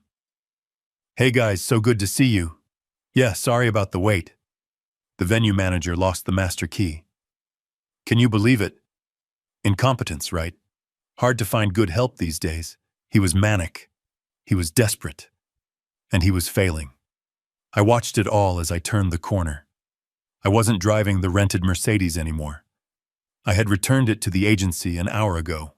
For this moment, for this specific entrance, I needed something that spoke a language Braden's investors would understand. I was driving my own car, which I had instructed my driver to bring down from Boston early this morning. A vintage 1965 Rolls-Royce Silver Cloud. Black. Immaculate. A car that didn't just say money, it said old money. It said permanence. I pulled the massive vehicle up to the curb right in front of the locked gate, blocking the view of Braden's leased Porsche. The crowd turned. They stopped talking. They looked at the car.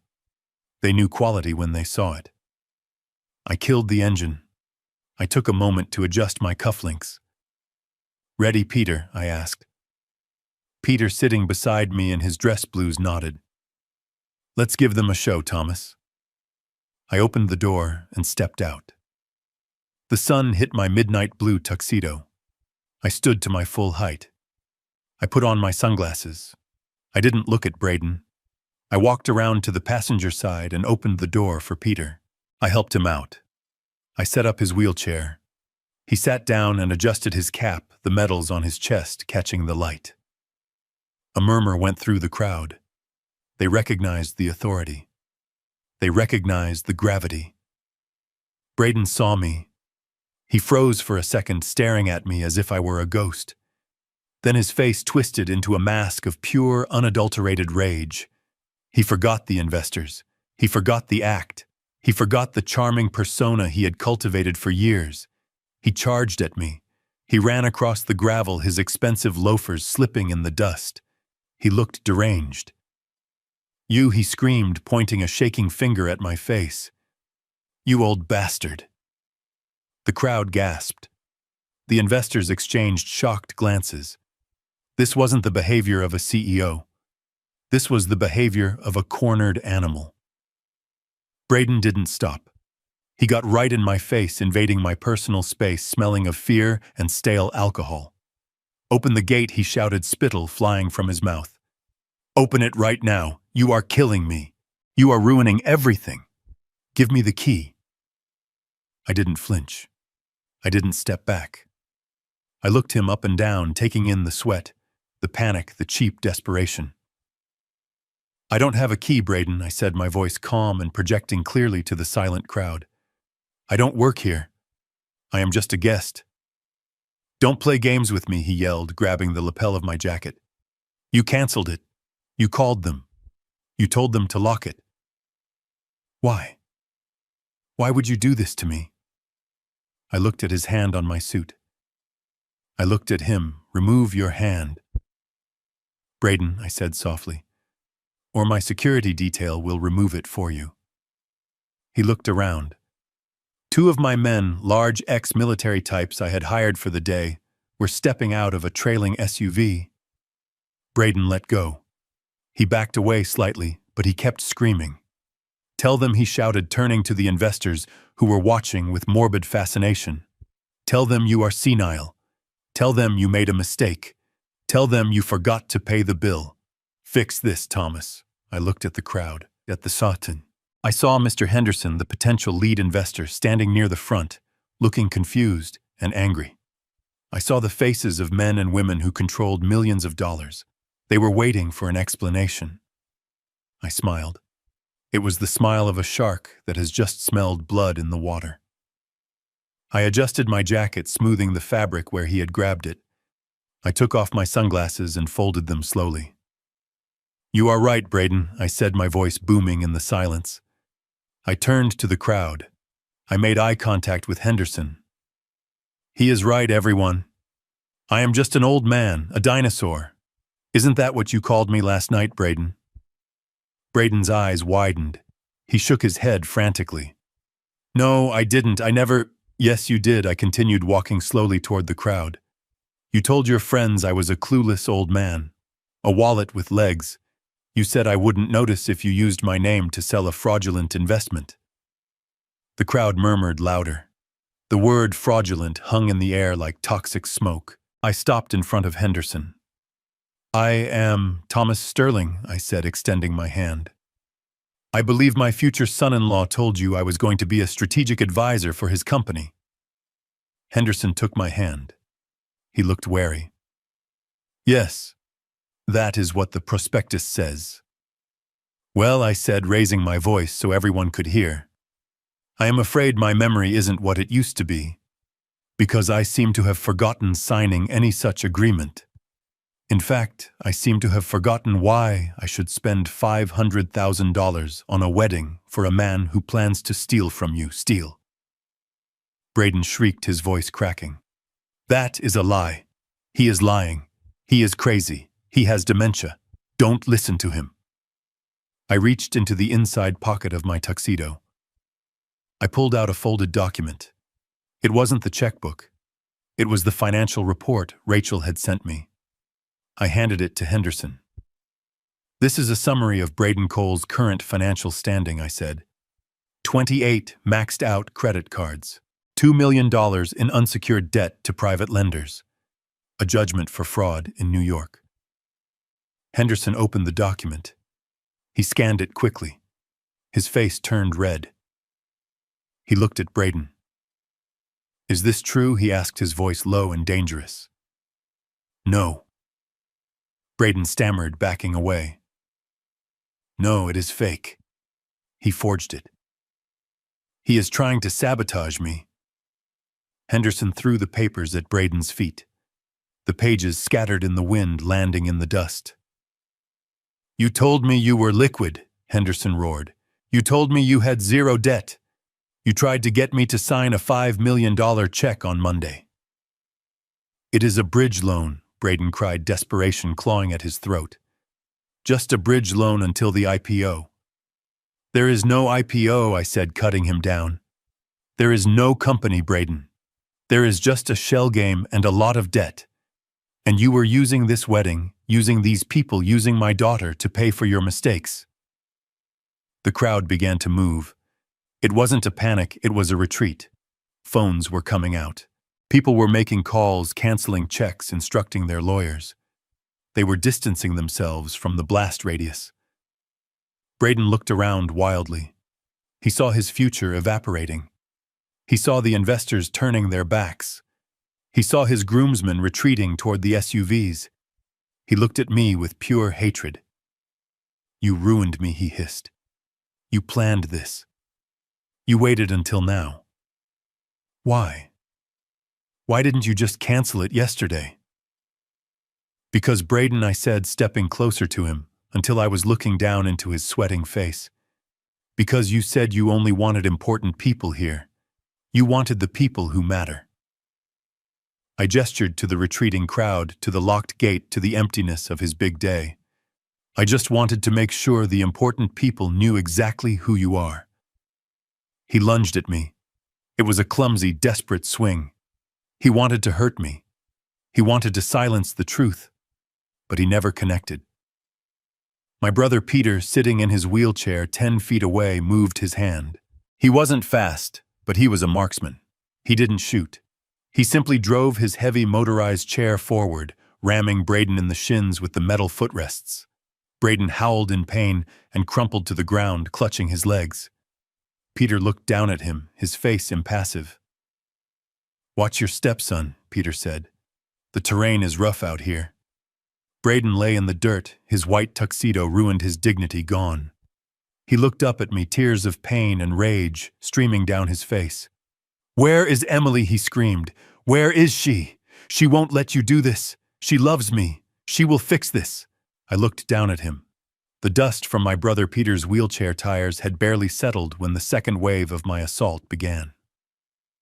Braden was still on the ground, clutching his bruised shins, gasping for air, his white tuxedo now a ruined canvas of dirt and sweat. The investors were watching him with a mixture of confusion and disgust, but they hadn't left yet. They were business people. They needed data. They needed to know if this was just a family squabble or a financial crater. That is when the passenger door of the Rolls-Royce opened again. Rachel Goldstein stepped out.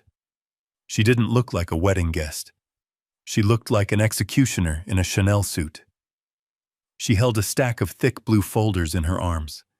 She walked past me, past Peter, and stopped directly in front of Mr. Henderson, the venture capitalist Braden had been grooming for months. Mr. Henderson. Rachel said, her voice cutting through the murmurs of the crowd like a diamond cutter. Since the wedding ceremony has been cancelled and there is no reception to attend, perhaps you would like to use this time to review the updated due diligence on Mr. Cole's company. Braden saw her. His eyes bulged. He tried to scramble to his feet, ignoring the pain in his legs. "No," he screamed, reaching out a dirty hand. "Don't take it. It is confidential. It is proprietary." She is lying. Henderson looked at Braden scrambling in the dirt. Then he looked at Rachel. He took the folder. "What is this?" he asked. "That is the reality," Rachel said simply. "It contains the forensic accounting of Braden Cole's personal and professional finances for the last 3 years.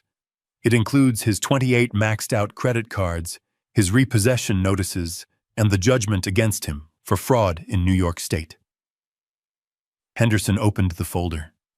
The other investors crowded around him, like sharks sensing blood in the water. Rachel handed out copies to the others. Braden was panting, standing up now, swaying unsteadily. "It is a lie," he shouted. "Those are forged. Thomas Sterling forged them because he hates me. He is trying to ruin the merger." Henderson didn't look up. He was flipping through the pages, his face turning a darker shade of red with every line he read. "Shell companies," he muttered, reading aloud. "Zero liquidity. 2 million in unsecured high-interest loans." He looked up at Braden, up at Tug. His eyes were cold.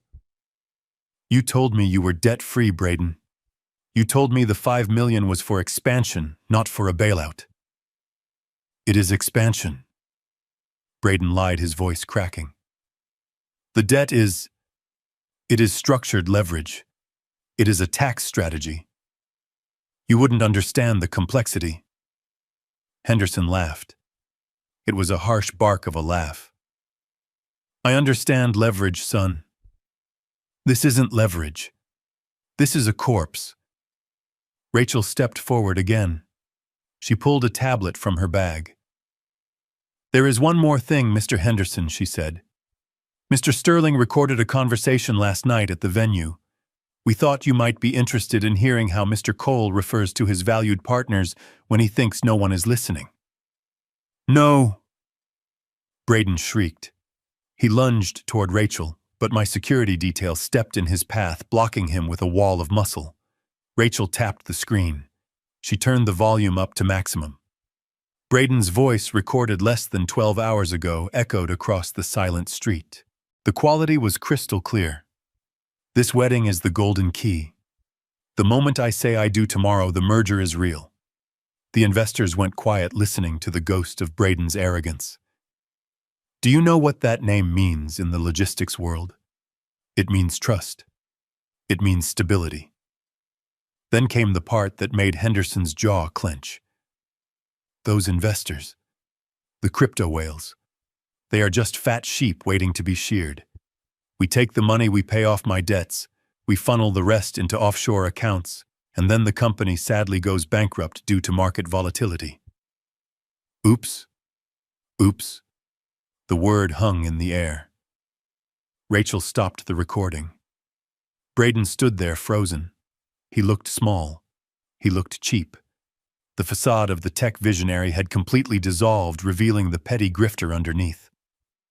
Henderson slowly closed the blue folder. He walked up to Braden. He was a big man, a man who had built his own fortune with his bare hands before moving into tech. You called us sheep, he said, his voice dangerously quiet. Braden shook his head, tears streaming down his face.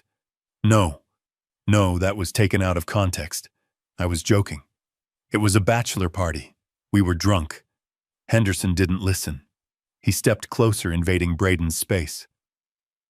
You tried to use me, he said. You tried to use my reputation to steal $5 million. You looked me in the eye yesterday and shook my hand while planning to bankrupt me. I... Braden stammered. Henderson raised his hand, and for a second I thought he was going to punch him. Instead, he slapped Braden. It wasn't a closed fist punch. It was an open-handed slap of pure disrespect. It was the kind of slap you give to a misbehaving child or a thief you catch with his hand in your pocket. The sound of flesh hitting flesh cracked like a whip. Braden stumbled back, holding his cheek, his eyes wide with shock. You are garbage, Henderson spat. He turned to me. He walked over to where I was standing by the Rolls-Royce. He looked at me searchingly. Mr. Sterling, he said, you are listed in the prospectus as the senior strategic advisor. Braden told us you vetted the company. He told us you were backing him with your entire logistics empire. Is any of that true?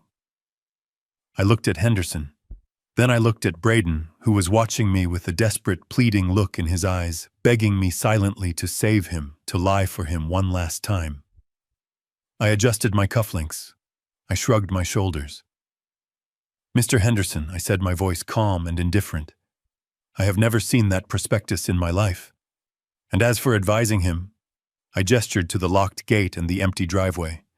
My daughter's fiancé told me last night that I wasn't important enough to sit in the main room. He told me I was a dinosaur who belonged in the annex with the storage crates, so I did what any unimportant person would do. I stepped aside. I looked directly at Braden. I don't know this man, I said. I am just a father-in-law who was shoved into a warehouse. I have no business relationship with him whatsoever. That was the signal.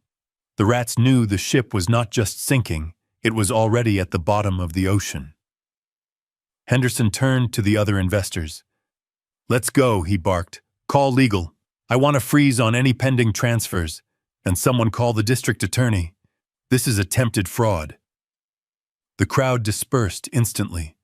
It was like watching a tide go out. Drivers jumped into the black limousines. Engines roared to life. Phones were pressed to ears as lawyers were summoned and deals were killed. Braden ran after them. Wait, he screamed, running alongside Henderson's car as it pulled away. Wait, please. It is a misunderstanding. I can explain. Don't leave. The money. I need the money. The car didn't stop. It accelerated, leaving Braden coughing in a cloud of dust. He turned to the next car. It swerved around him. He ran from vehicle to vehicle, banging on the windows, begging, pleading, crying. But the tinted windows remained up. The important people, the people he had staked his life on, were leaving him behind without a second glance. Within 2 minutes, the street was empty. The convoy of wealth and power had vanished back toward the airport, leaving only silence and dust in its wake. Braden stood alone in the middle of the road. His white tuxedo was gray with dirt. His cheek was red from the slap. His hair was wild. He looked around at the empty street, at the locked gate, at the ghost of the future he thought he had secured. He was totally, completely alone. He turned slowly to look at me. I was still standing by the Rolls-Royce with Peter. I hadn't moved. I hadn't needed to. I watched him realize that the game was over. The checkmate had been delivered, and he hadn't even seen the pieces moving until it was too late. He took a step towards me, but he stopped when my security guards crossed their arms. You! He croaked, his voice hoarse from screaming. You destroyed me. I shook my head. No, Braden, I said. You destroyed yourself. I just turned on the lights so everyone could see the wreck. I opened the back door of the Rolls-Royce. Peter, I said, I think we are done here. Peter nodded, looking at Braden with pity, not anger. Son Peter said to him, "Next time you want to fight a war, make sure you don't pick a fight with the man who supplies the ammunition." I got into the car. I didn't look at Braden again. He was standing there in the dust, a king of nothing ruling over an empire of dirt. The demolition was complete. The site was cleared. Now it was time to rebuild the only thing that mattered: my family. The silence that followed the departure of the investors was short-lived. It was shattered by the sound of feet pounding against the gravel. Emily ran past me. She ran past Peter. She didn't look at us. Her eyes were locked on the man kneeling in the dust, the man she had planned to spend the rest of her life with. Braden wasn't looking at her. He was scrambling on his hands and knees, moving with the frantic, jerky motions of a starving animal.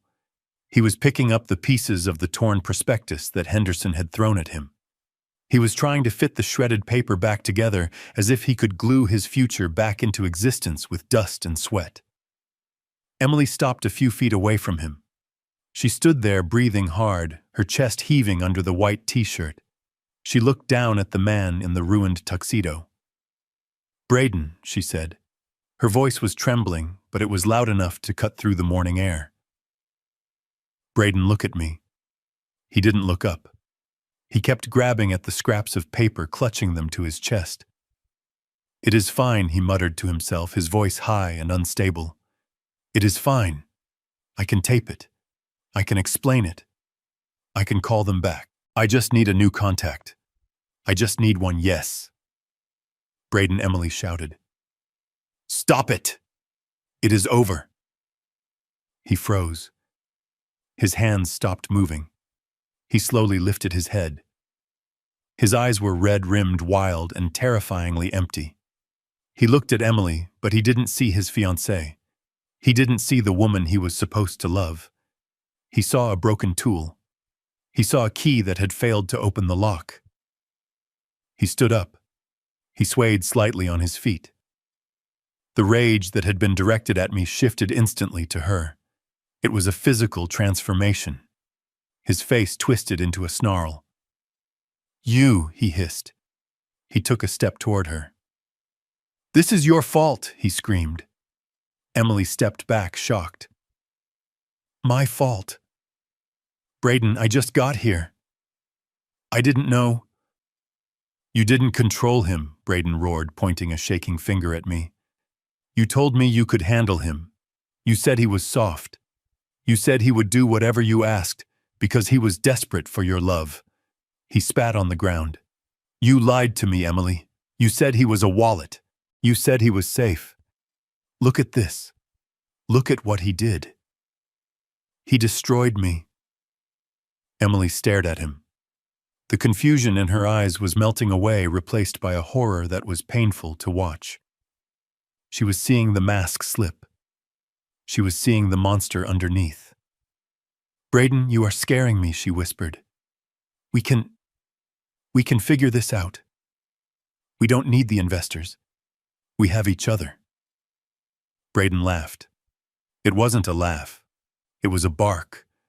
A harsh, jagged sound that had no humor in it. "Have each other," he mocked.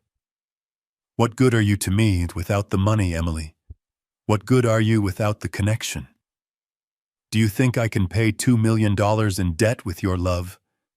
Do you think the guys who are going to break my legs care about our relationship?"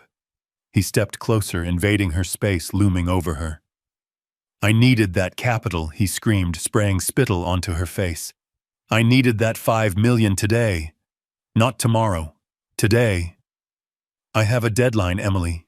And because of your father, because of your incompetence, I am a dead man." Emily stood her ground. She wiped the spittle from her cheek. Her spine straightened. "Is that all this was?" she asked, her voice gaining strength. "Is that all I was? A bailout? A transaction?" Braden sneered. He looked at her with pure contempt. "Don't be naive," he said. "Of course it was a transaction. Look at you, Emily. You aren't special. You aren't brilliant. You are Thomas Sterling's daughter. That is your only value. That is the only reason I am here." The words hung in the air, brutal and final. They were the truth. The ugly, naked truth that I had tried to protect her from. But she had to hear it. She had to hear it from him. Emily didn't cry. She didn't collapse. She looked at him as if she was seeing a stranger. "So you never loved me?" she asked. It was a quiet question, but it carried the weight of 3 wasted years. Braden rolled his eyes. "Love," he scoffed. "Love is for poor people. I was trying to build an empire. And you were just the acquisition cost. And turns out you were too expensive." He turned away from her, dismissing her as if she were a waitress who had brought the wrong order. He looked back at the ground, at the torn papers. "I have to fix this," he muttered. "I have to call someone." He didn't get to finish the sentence. I stepped forward. I moved out from the shadow of the Rolls-Royce. I walked past the locked gate.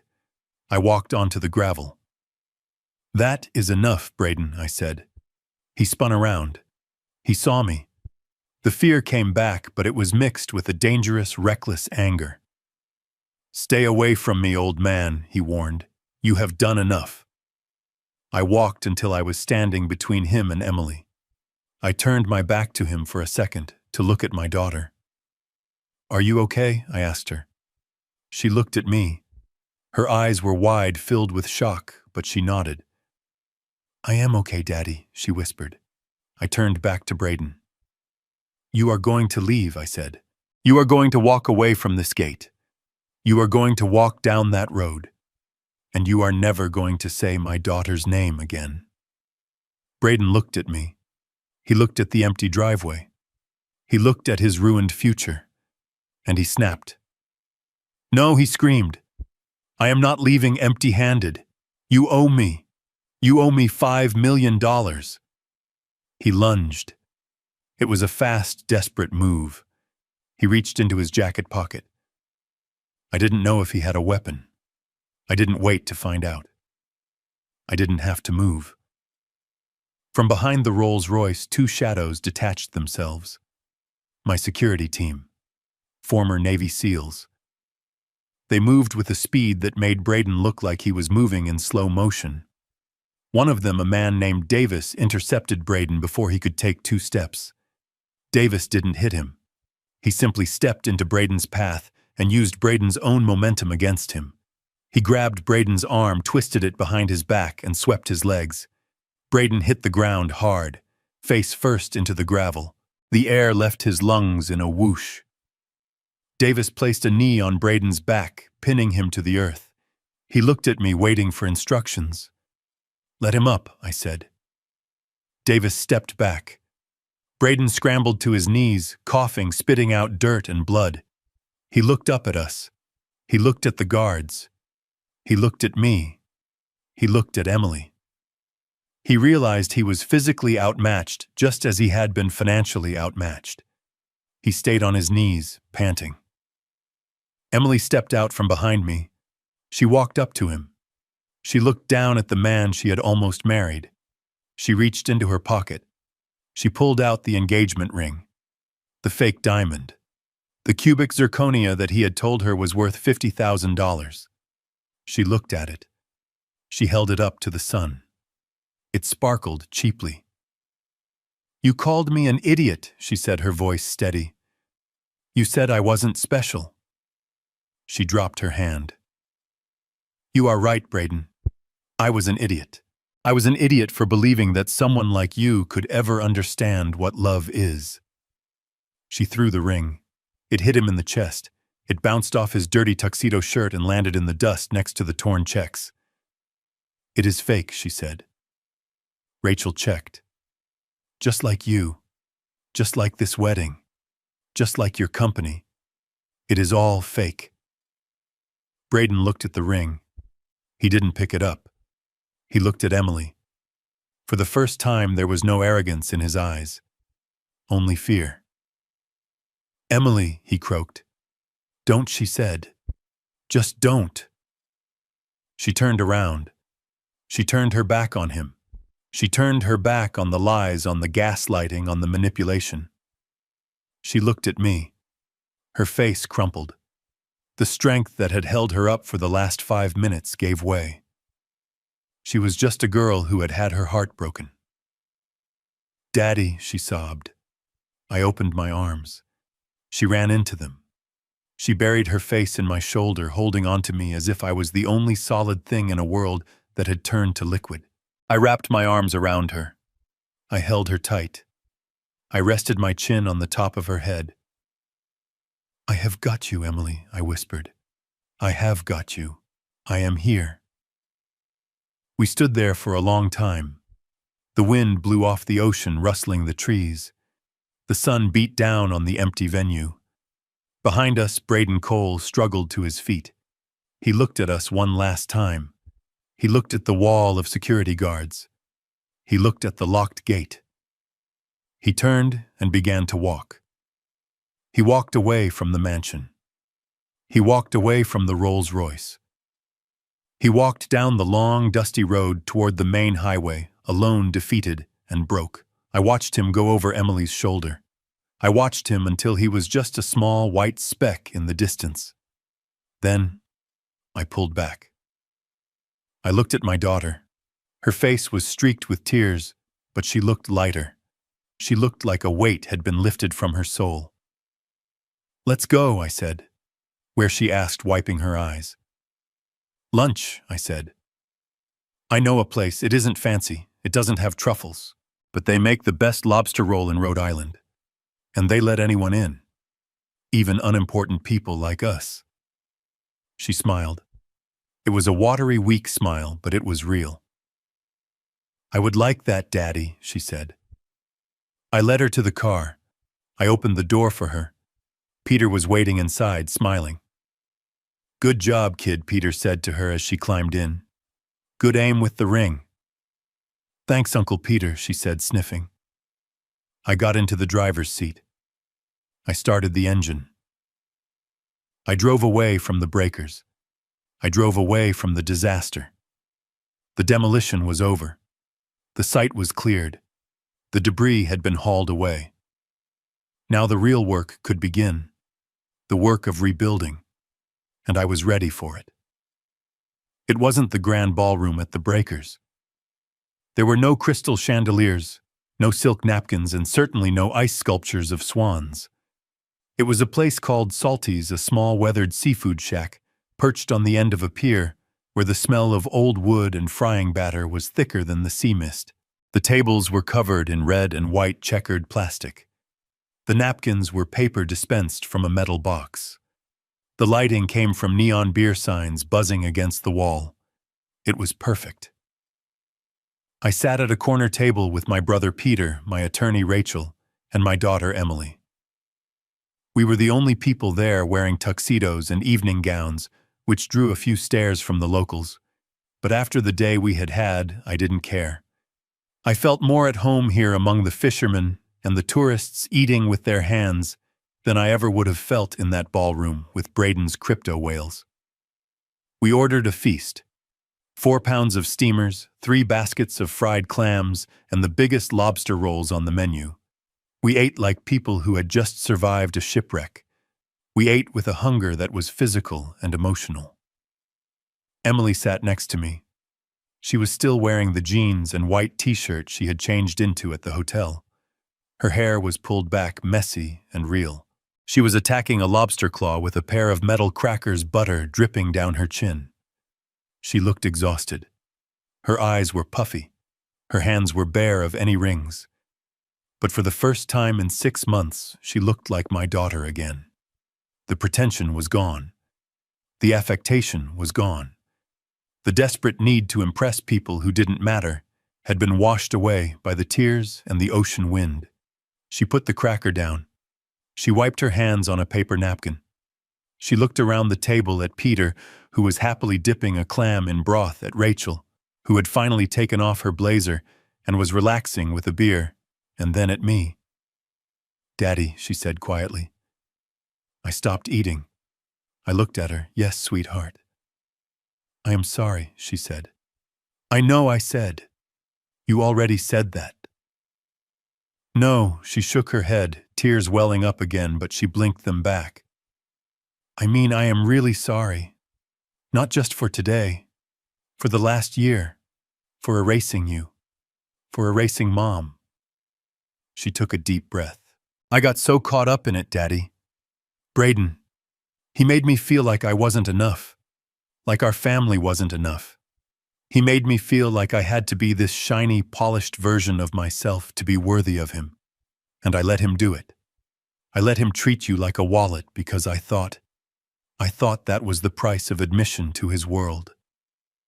She reached out and took my hand. Her grip was strong. I forgot who I was, she whispered. I forgot that I am a Sterling, and Sterlings don't erase their family. I squeezed her hand. I felt a lump in my throat the size of a fist. This was the moment. This was the return on investment I had been fighting for. Not the money. This. You were lost, Emily, I said gently. It happens. The lights get too bright and you lose your way. But you found your way back. That is what matters. You stood up to him. You walked away.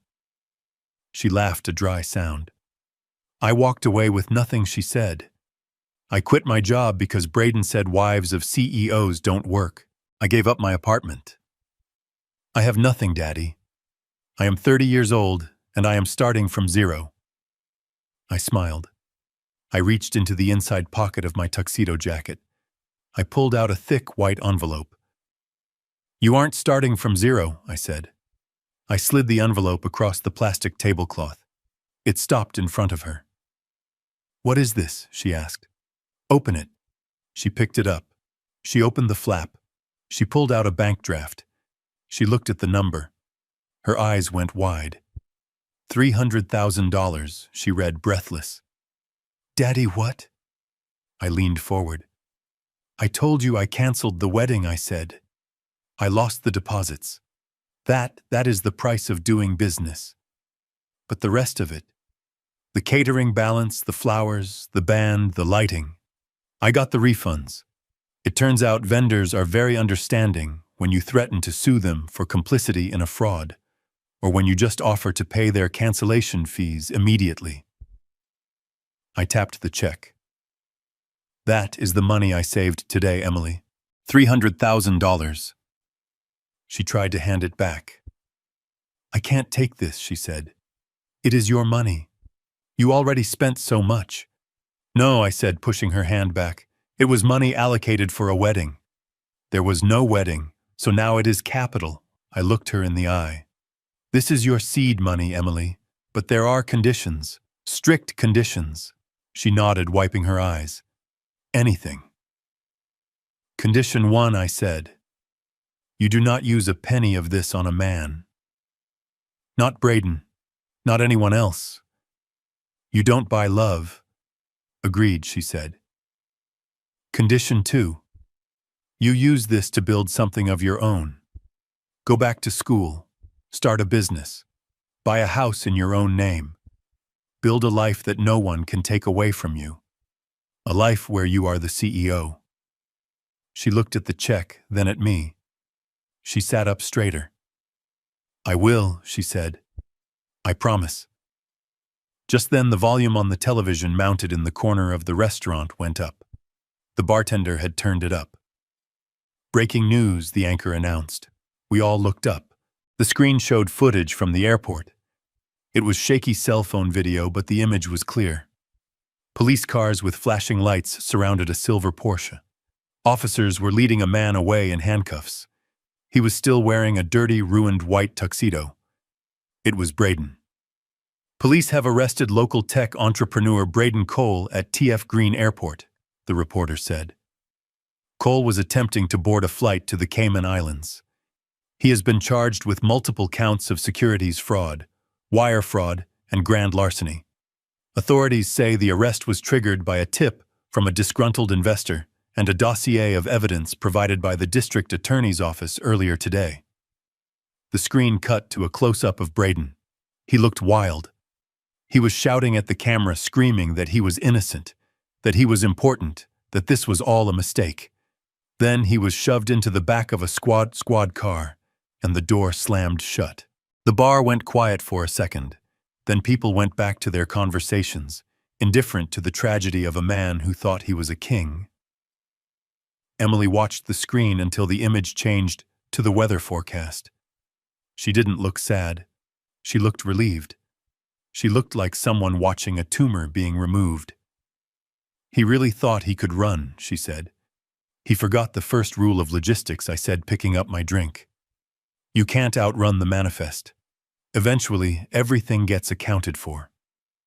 I raised my glass. It wasn't crystal. It was a thick, heavy pint glass filled with cheap domestic beer. It was cold, and it was honest. Peter raised his glass. Rachel raised hers. Emily picked up her iced tea. "To Braden Cole," I said. They looked at me surprised. "To Braden Cole," I repeated. "For teaching us a valuable lesson. He taught us that important people aren't the ones in the magazines. They aren't the ones with the crypto wallets." I looked at my brother, the war hero. I looked at my lawyer, the shark who protected me. I looked at my daughter who had found her spine. The important people are the ones sitting at this table, the ones who stay when the money runs out. Emily smiled, a real radiant smile that lit up the dingy restaurant. "To the important people," she said. We clinked glasses. "And to freedom," I added, taking a long drink. "Congratulations on your divorce, Emily. It is the best wedding gift I could ever give you." She laughed, and this time it was a sound of pure joy.